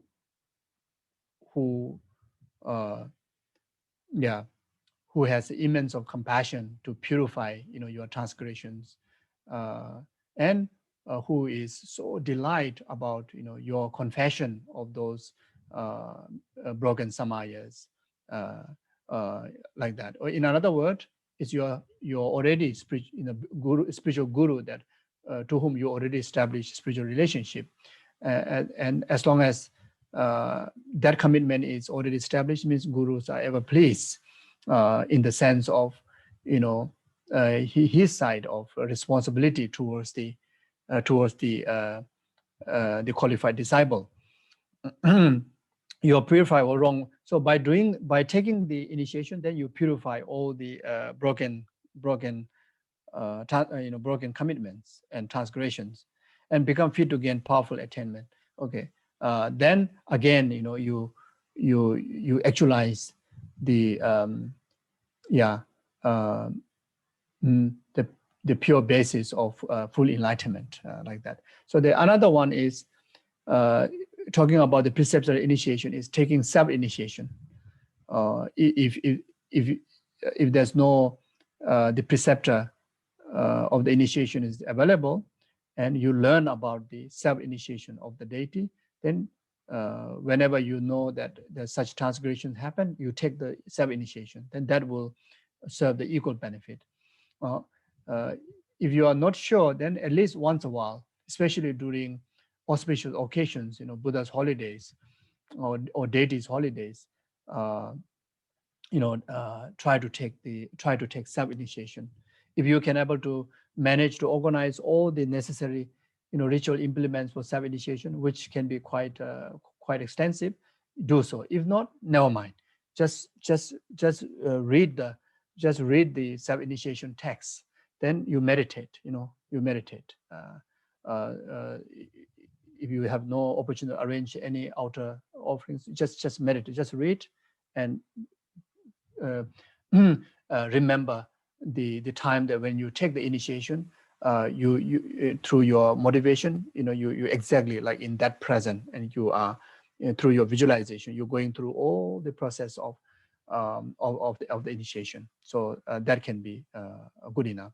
If not, then also do, let's say if you are mentaga, if usually your commitment is doing the short sadhana, then you do the long sadhana.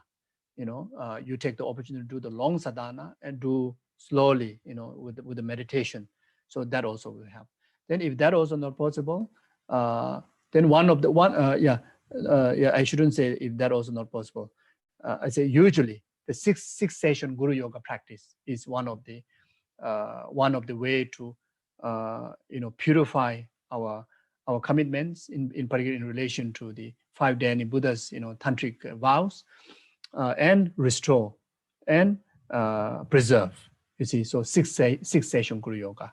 Again, if you have time, do the long version. If not, there's a short version, so short. You see, so every day you memorize it, and you most important thing, meditate. So no reading, meditate. The understanding. You see, so this way can able to purify yourself, and again, place yourself in the position not to interrupt if in case you have opportunity to enlighten on this very session, on that very cushion. You see, so the broken commitment is the obstruction. Even you feel you're very steady meditation, but actually cannot attain enlightenment. So we never know when we will attain enlightenment. We never know. If you are practicing well, suddenly, So we have to make sure there's no hidden obstacle is against us, and that is the hidden obstacle is in broken samaya. So now and then have to purify and refresh it. So it's talking about that.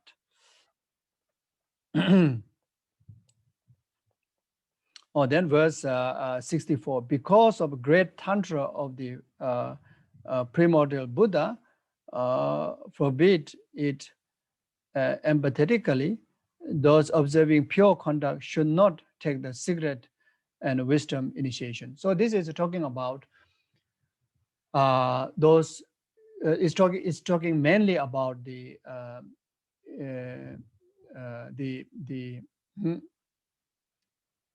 secret and wisdom initiation in actual form. So there, nowadays it's very much you don't see that. You hardly see that unless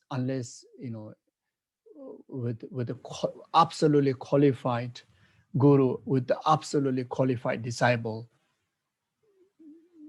may happen, but otherwise it's very rare. Even though there are still plenty of qualified gurus, but real absolute 100% qualified disciple is still so rare to find.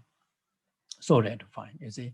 So so therefore usually those disciples who has the basis of all the prerequisites, in 100% qualified like that. So anyway, so here in particularly talking about those who are ordained sangha, like monks and nuns, you have all the prerequisites completely intact. Even you have that, but because of the individual liberation vow, individual liberation ordination vow, then you are not supposed to, you are not allowed, you are not totally not allowed to take the secret and wisdom initiation, in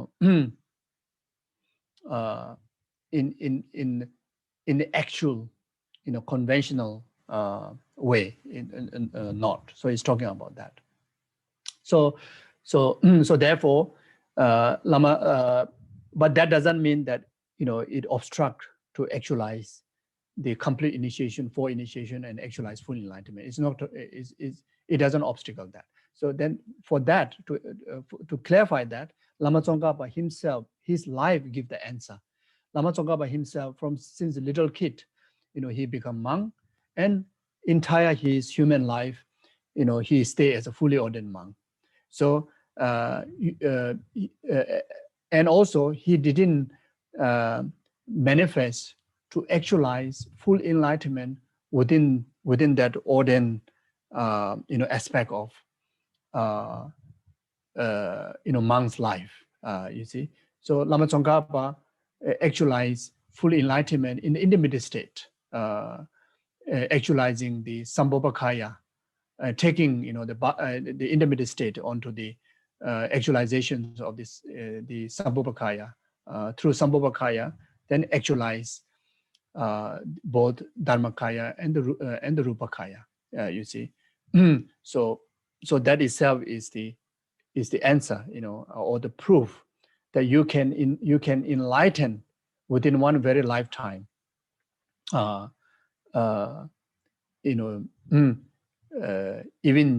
Even that not actualizing this the true last initiation in the actual conventional form, but it still can be actualized fully within one lifetime, is the intermediate state that you include within this very lifetime. So like that.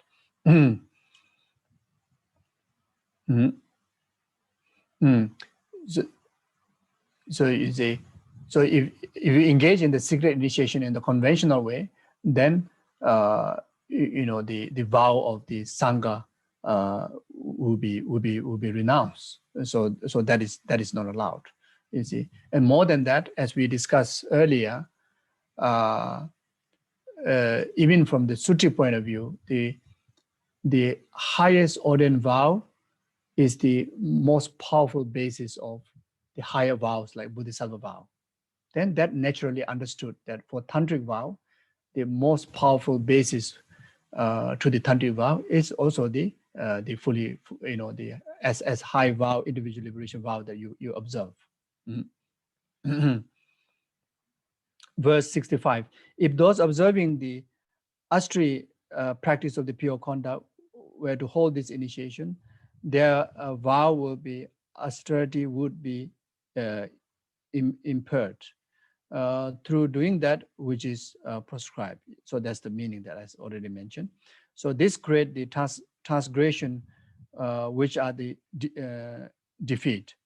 For those observing discipline, this creates the transgression which are the defeat for those observing discipline. Since they are certain to fall to bad rebirth, they will never gain accomplishment. I see. So someone observing the ordination vow, then you see, you engage the union of union of the conventional lotus and the vajra, then that transgress, and that will create a karma to be not only not to gain enlightenment, but also will create a negative karma that which will bring us into lower realm. So like that. Verse 67, there's no fault if one who has received the preceptor's initiation has knowledge of suchness, listen or explain the tantras and perform burn offering rituals or make offering of give and so forth.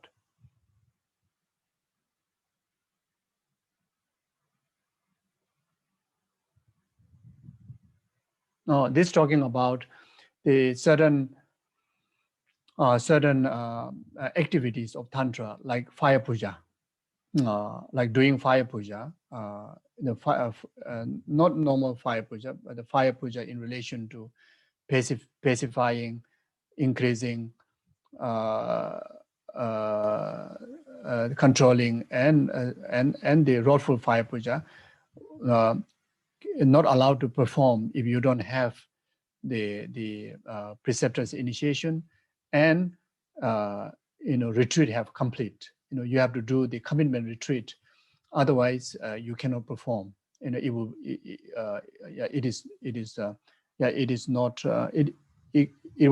also bring obstacles.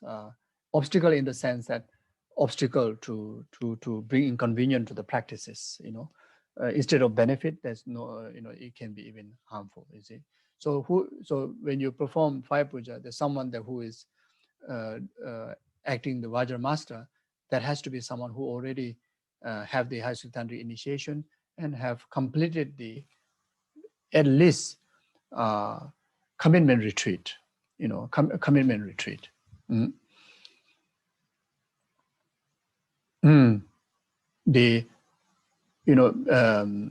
At least like one high tantric deity, like Yamentaka, then you can perform many tantric activities. So for that, at least Omashiti Uditanana Hompe, 100,000. Then the rest of the mantra, minimum 10,000. Then after that, yourself need to perform the concluding fire puja. Then, you are qualified to offer, those fire pujas for the benefit of others, like that. And for you, for your own purification of, commitments and samaya, then performing fire puja again and again is so powerful and so beneficial.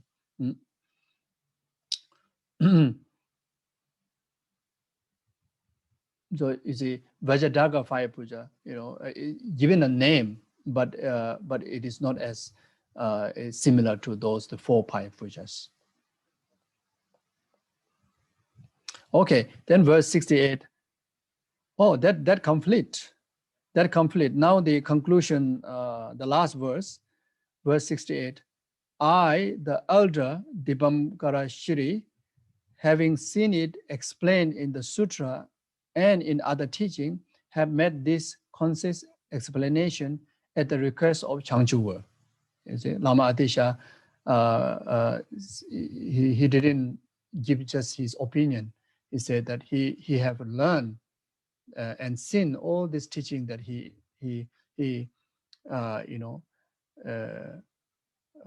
make just rightly understandable to the mind of like during that time those Tibetans, and like us, so easy to understand. But the meaning of it, the teachings are all taught by Buddha himself, and he have seen it, he have studied it, so he didn't give any self opinions. You see, so therefore the teaching is authentic. And he have done this also not just self-interest. He done this with the proper respect to the Dharma. This composition was done with the proper respect to the Dharma. Therefore, he's saying that I composed this on the request of Changchu, the disciple Changchu. Okay, at the end of the text it says this conclude the lamp for the path to enlightenment by the great master Dipinkara Shiriyana. It was translated and revised and finalized by the eminent Indian abbot himself and by the great reviser, translator, and fully ordained monk Gawe Lotte. This teaching was written in the temple of Toling in Xiangshung. Complete. Okay. And now the last one. You see, at the beginning, the Changchu were asked 7 questions. So now, at the conclusion, we need to have all the answers for all the questions after going through all the texts. Okay. So the first question is, what is the practitioner of the great vehicle like? So the practitioner of great vehicle like is someone who cultivates bodhicitta, altruism. Can the altruistic intention arise in the ordinary person? Yes. Like us, ordinary people, you cultivate, you can develop.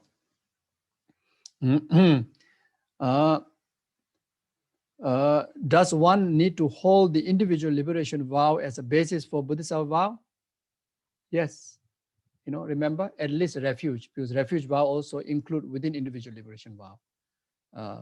So at least you need refuge in order to have the Bodhisattva vow. And also, at least refuge. Then, 4th question is, when someone holding the individual liberation vow take the tantric vow, does the individual liberation vow become the tantric vow, or does the person hold 2 vows? The person hold 2 vows. When the individual liberation vow will not become tantric vow. It's a 2 separate vow.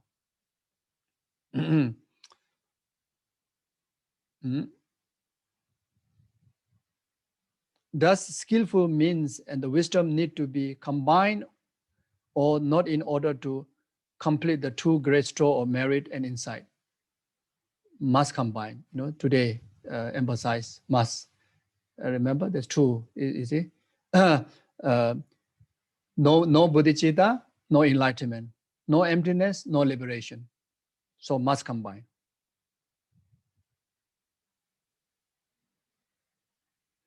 Then question 6, which is the correct view, Chitta Matra or Madhyamika? Easily Madhyamika, isn't it? Easy to say, but we have to know the definition. Okay, you see this particular word, inherent existence. So it sounds like so simple word because we hear all the time. Intrinsic existence, inherent existence. But when you think carefully, it is very hard. You have to think again and again what it means. It is so subtle, You see, now inherent existence, intrinsic existence, it sounds like very close to true existence, very close to dualistic existence. They are like very close, but it's different. So you see, now you need to differentiate. That's why the the study on the 4 Buddhist philosophy school is so beneficial. You see, first you try to get to understand the negation, tak chik rawa takpa chikpu rawa chingitongwa, the three negation that which emphasized by Vaibhasika first school and the Sutra school, the first 2 school. It's very rough, very gross, but it is so helpful. First of all, understand what means permanent. You see, what means autonomy, what means permanently existing, autonomically existing, independently existing. It's very easy compared to the later one. But first, you think about it, then that makes you to have a much more easier understanding about what means by dualistically existent. Then after you understand that, then tends to understand what it means by true existence. You see, then from there you already kind of know all the different corner of the folds of all these are different spot of the folds of the inherent existence. Each one of them, when it's like a peeling, peeling one by one, taking the thorn one by one out, like that, you see. So then finally, inherent existence means is something truly existing, dualistically existing, permanently existing, independently existing. See, inherent existence means something that carry all this, let's say, the wrong views. It's a wrong emphasis, you see. So by deleting each one of them, you're able to negate ultimately the ultimate negation, which is the inherent existence. So emptiness is nothing more than being able to negate the negation. Just being able to negate the negation, and right then what you gain is the emptiness. You see. So therefore, Lama Tsongkhapa, give an elaborate teaching, to understand the negation. So in order to realize emptiness, first you have to understand the negation. Then you negate the negation, and that itself is the way to realize the emptiness, like that. Okay, thank you. So now someone asked me to read the Tibetan version of the Lamp for the Path. So now those of you who need to go, you can go. You can leave any time. But then I will read it. But then definitely there will be blessings. But next time, as for the oral transmission blessing, good to receive in person. Like His Holiness the Dalai Lama, like Kyabche Lama Sovereign Buche, they have the authority of the Dharma. When they give oral transmission, initiation, vows, even in online, definitely can receive it. Like people like us, no ability. So, but hearing the Tibetan language, definitely there will be blessing. Yeah.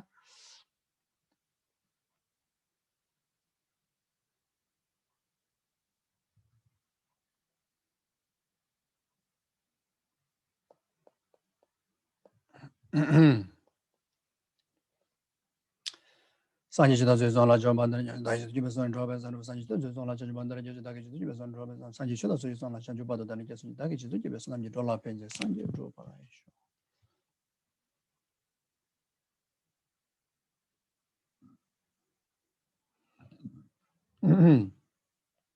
Chanju Lamji, Dharma, Jozo, Chanju, Sambajim, Yobala, Chazalo, Dison Yawa, Tamje, Dadandi, Chedan, Gindina, Laguba, Jembe, Chaje, Loma Sambo, Chanju, Wiki, Guru, Jene, Chanju Lamji, Dharma, Rabdo Sawa, Sawa, Chungu, Dinda, Chojo, the Gibu, Sumando, Shebaja, Deda, Sini, Rava, Saba, Suze, Ye, Tibaja. Kanshi Damne Kandaji Kobe Deva Zama Zamandala Dani Dundu Nijaba Deni Jibu Tamarashi Sibe de la Java Choshi Dibe Lela Domadani Geshe Raje Zangde Jebu de Nedin Sheja Ranju Dobe Dunga Je Gashi Shin Shinje Dunga Go Yanda Seba Gune Yanda Seba Gune de Jebu de Ne Choye no Semje Tamba Janju Deba Juba de Dala Lama Nam Ye Temba Lama Nam Temba Yanda Tamne Shebaraja Zosam Diego La Soba Chuden Dama Chuden Damje Cho Ne Mendo de Boda Chijo Pai Cheba Jagun Sanche Le Somba Ye Cheba Namba de Duen Da Jan Chanju Nimbo Tarato Ba Mido Ba Ye Semen Da Kunjo Suma La Raba Deji Bemo Langa Saratsu Ne Tamo Java Jene Tambo Java Do Le Suma Jade Ne Semje Tamjela Chabe Semen Ne Ngo Do Be Nge Song Song Da Je Zo Da Chibe So Je Do Nga Je Do Wa Ma Le La De Do Nga Je Ne Do Nga Je Ne Do Nga Wa Do Nga Ju Ze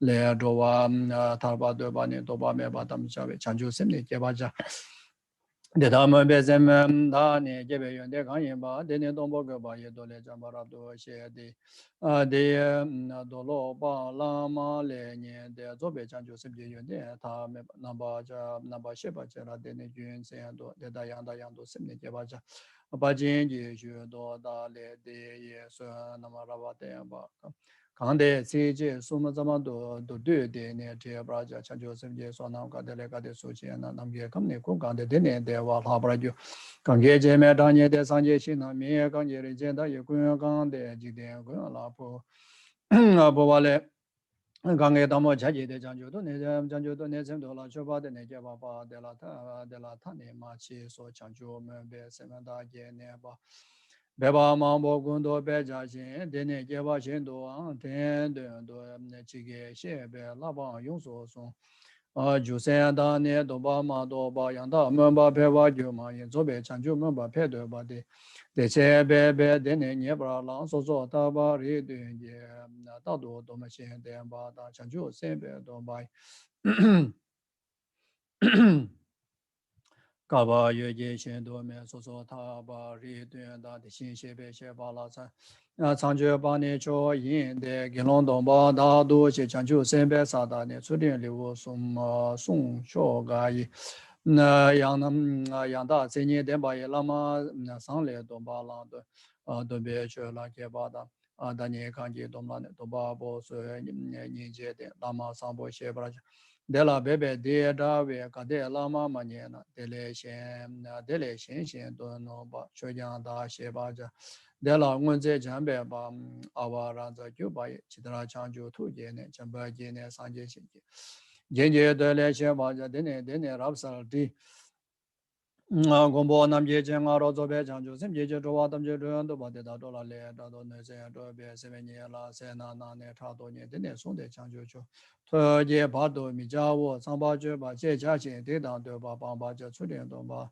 La Ga We Sang Je Je So La Ba Je Da Ni Da Nye Nyo Be Zo Je Ne Chanju Do Ba Me Che Xin Sim Je Je Ne Ju Yin Je Chi Me Me Ta Ne Ba Seme Samaje Meja Be Shinda Nambra Chambra Cha Mine Sungwa Che Bala Chodo Dado Nambra Ne Daje Le Da Nga Ge Le Tamje Dune Da Ba Che Yi Ge Le Ja Da Cha De Mi Ge Le Na Mi Cha Wo Rang Ge Lu Nga Seme Je Nama Da Do Jo Be Seme Je Da Nye Dom Na Ne Su Den La Ba Sung La Le La Be Su Den La Ba Sung La Gui Je Jo De Be Nam Da Zo Ba Chang Jo Nga Seme Dom Be Dom Da Ne Be Be Che Ba Zo Chang Jo So ne yong so zo bara yu so nam yi xie rang xin ji so ne yong so zo bara yu ne sang jie tam jie da ngui xie jie ba ni du xie ji da da xiu ma jie jia ne ka la pu ru mi ne de jin ngui xie do ba de la sim jie de jie nu ba mi ngui xie de be ni zhen jie so nam da ni kang yin de ngui xie da da zha ju be jie wa jie ba yue ma yin Nyu do zo be chang ju ju yong zo zo ba de ju ba de ne be je ngui xie da zhu ba ju jie le lo min xin ne zhu ba ma yin ba ngui xie zhong wa mi ju be de che xin ne zhu be che yang ne yang do be bra ja xin ne ye la na ma nyang be rab do be de gom je ja lo ne dong da je ja chỉ đến đồ ba mi yo ro de je den je cho li bo le song be yan la la le ne mi ba gang rong je la ya ra yin ne ge la sha ba ra cha na jo xi ne du jo na wen xie da jiang du ba ra jo ai xie ra pa ro qin jo ro ba da be de ba se mi jo Deje Nyemo She Jaye Deba Malu Bambeje Shara Paro China Jo Tado Tabaje Gombraja Tabdan Drabe Sherabdan Sherab Drabe Tabda Jan Kanje Chinwa She Sumbe Deje Niga Bangmija Sheraba Kanda Taba Kande Tezumandane Banje Tabnam Dane Sherabji Yanda Ye Wasawaja Shera Paro Chin Bambe Jibe Paro Chin Las Kewe Zona Tamje Dan Yawa Namje Tabsu She 답공 왕게 다니제 강시 셰라바 남고 데네 장주 뉴도도 다네 지부 공배 민 봉보 카만다 게제나 게 개와 매바 또비죠 베랑신 동니 셰바네 셰라바 제니 용소시 여바제바 릭민데 매바 남케 메도시 녀바 나니 가라 타주 치레 니가 다장 중와민 ngombo rang le me je ye chen da ni ga le jang me ju me le me de ye che ngombo ni je rang xin me yang na che nam na yang na che na ma tham je da chi da du me nam che ngo ni ne mi me be rang xin me ba ni do nge dong ni du ju ri ba dang o ma za wa so le我那么也让心呢，东巴呢都吧都些吧，看这兄呢忙就别的些的呢忙着吧，就别就到咱们先多个别钱呢了都些的别全那么了，让现在呢别他们把你公干也的，的你写了公把也写了吧，今年全那么个刚给让心嘛同心写了不的你这个些吧，那么多没不了的公家。남도 레존 세바니 남브라도 베다니 데제 말루 또 방바 양에 대바 초예노 남도 말이 전보데 코베 자조 동우라지 또메 땡진 라네바 남가신도 또메 살 담주에데라 제 자베세 남브라미도 삼조네 남도 저가 남다데 림지미도 토바라죠 르다 리바 다제네 쳬나마 타만제 제메 베랑 신메 브라니제 남브라 도메 곰브라자 데드라디니 곰제나 림제 저소 토베제나 랍가라소 토베주데 산제 장주 유메레 나도니레 조바예 시다 제소 레나마제 봄바 상조 라소 봄바 상조 라소바 주체 제소 톱지장 대화 이내 장주 저 용도 조바 대바다 자와 저소 주송외 가대 상아 저되나 대제로베 왕고제 니고레 제 소진다 가도 라소 탐제제 라마 담바nye 바자 라마 녜바 교바예 용조 로베 왕고베 되고 남 되고 남다 다니네 모두 주베 가대 주로 당보 산제 주냐 주친레 랍도 베바 가웨제 상왕 셰라 왕고네 상보라 쥐어봐 랑미자 가대 왕고에 대제나 창주 가도 라네베 가바 제바 유르베 치 가도 돈바 대냠데 도쇼 젠데 판바이 동화다네 중요시 대내게 송에 동회 주바 남야 여마이 유근냐 년다 제바다 진세 초진 소제바 러베 왕고니 요시 되니 리라 니바메 네데 말메 제 바지 도소 최레 셰 통화 창조 외지 서담네 창조 람셰 도르드 제 창조 람제 드마 러베 쳔보 파라마메 제 이셰제 제바 조소 자가르게 켐보 쳔보 데니다 슌진제 로사와 게롱 게웨 로드 게 조르진 쉐데 템바 템라 파바wo Mangalam Che de Shangshun Tolin Zula Kando Zeba Ho. Okay, thank you. So now we do short dedication. So whatever merit that we accumulate throughout this series of Dharma session on Lamp for the Path, and all the merits of the past, present, future Buddhas and Gurus, and all the merits of all the sentient beings. May this merit be a complete cause for numberless sentient beings to purify samsara, its causes, and actualize all the conducive conditions for temporary happiness and all the and the causes for the ultimate happiness, including the result, the ultimate happiness of full enlightenment. May this collective merit be a complete cause for all the good people in this world who are the source of peace and happiness of the sentient being in the world, like His Holiness the 14th Dalai Lama, like Gyaltsab Lama Sobrang, all your spiritual gurus and all the others who are working for the peace and happiness of the world. They always enjoy perfect health, long life, and fulfill all their aspirations accordingly. May this collective merit be a complete cause all the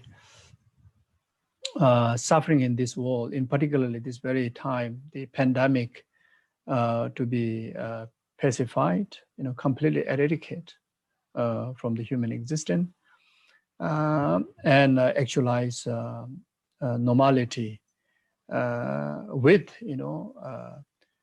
understanding of karma, understanding of emptiness, and actualizing altruistic attitude, and the normality that comes in our way, able to bring, harmony, peace, loving, happiness, among the humanity and with the nature and with the rest of the other sentient beings, starting from the domestic animals, pets, like that. May this collective merit be a complete cause for all the world leaders to purify, their,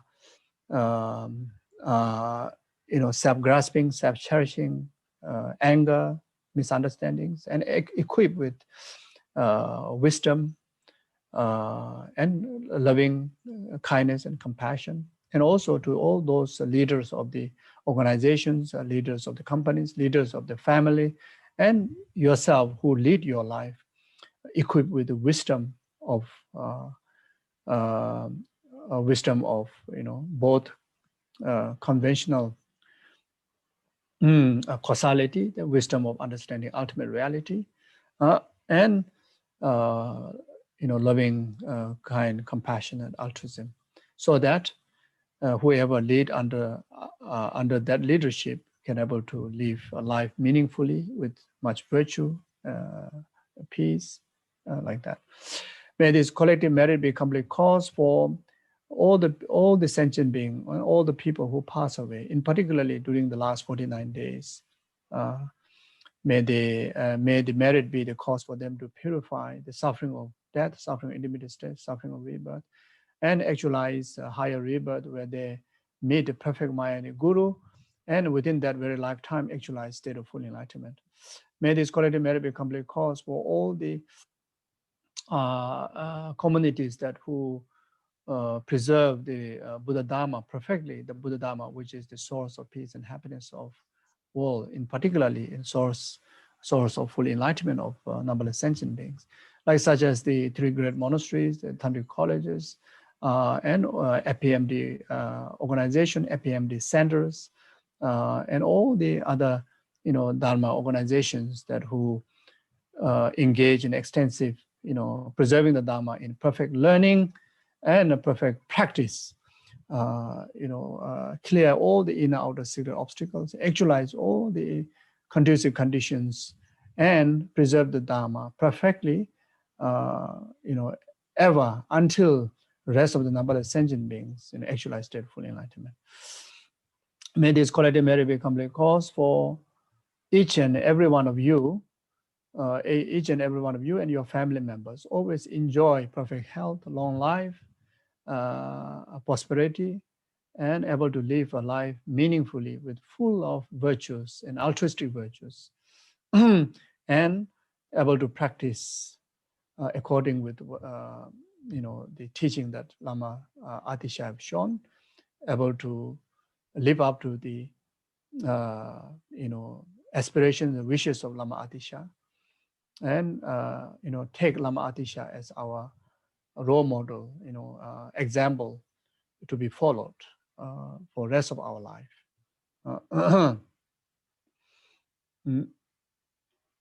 And then specifically, we dedicate this collective merit for Choe Khor Sum Ling's, all the centers in India, FMD centers in India, and in particularly the Choe Khor Sum Ling Center in Bangalore.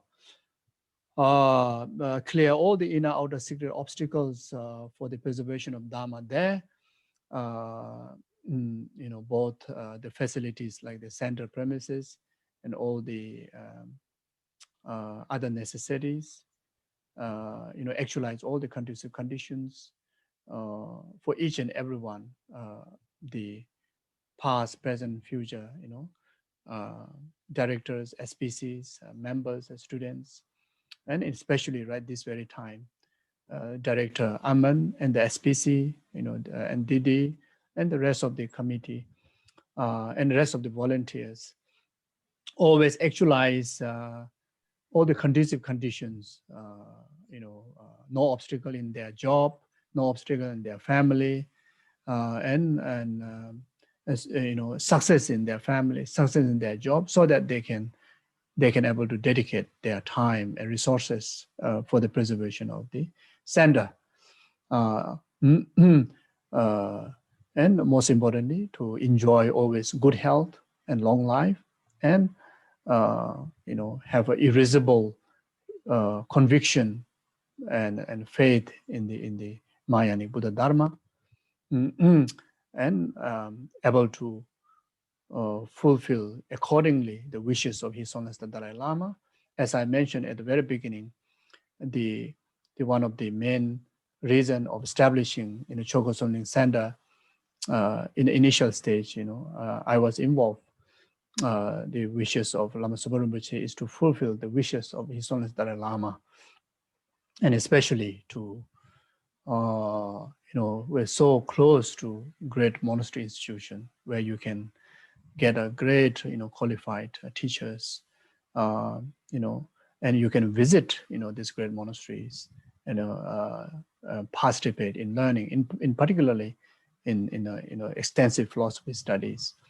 Now, due to the kindness of His Holiness Dalai Lama, in these great monasteries, start to give opportunity for the lay, people to come and study there, come and participate in their, the monks' philosophy classes, as well as in the debate sessions. But in order to do that, first, it's important to learn Tibetan. So those who, wish to actualize all these facilities, you can put effort to learn some Tibetan. But then also, without that, also now there are so many Geshes that who can speak English. Maybe, who knows, in the debate yard with the monks, you can debate in English. So possible. So anyway, yes, may this collective merit be complete cause for Choe Khor Sum Ling to be able to be flourish and accomplish all the aspirations of Gyabje Lama Zopa Rinpoche and His Holiness the Dalai Lama.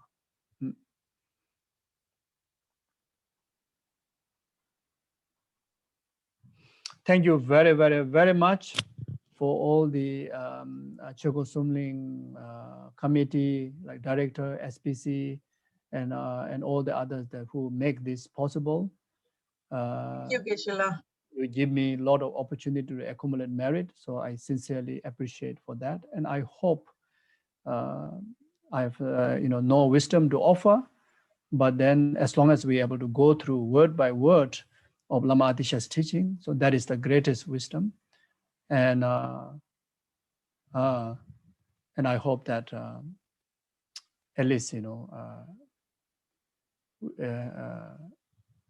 leave a strong meritorious imprint in among us. Okay, so thank you very much for each and every one of you who patiently able to deal with me. So that itself is very appreciative. So thank you so much. I thought from the first, second class, maybe most of you already disappeared, but you did remain up to the last. So that's amazing. Thank you. Geshe, on behalf of everyone here and all of the Choe Khor Sum Ling students, thank you so much for teaching us. And this request is to please come back and teach more of Lamrim and more of all of the topics of, Mahayana tradition and Buddhism, and over and over and over again. And when the center opens, to also please come to our center and not just through the virtual medium. And thank you, Geshe-la. Thank you so much. Thank you very much. Thank you. Thank you. Okay. Thank you. Take care. Thank you, Geshe-la. Take care. Thank you, Geshe-la. And happy Losar. Happy Thank you, Losar. Losar. Bye. Also, Geshe-la. Thank you. Thank you. Thank you. Thank you. Bye bye. Thank you. Bye-bye. Bye, Geshe-la. Thank you.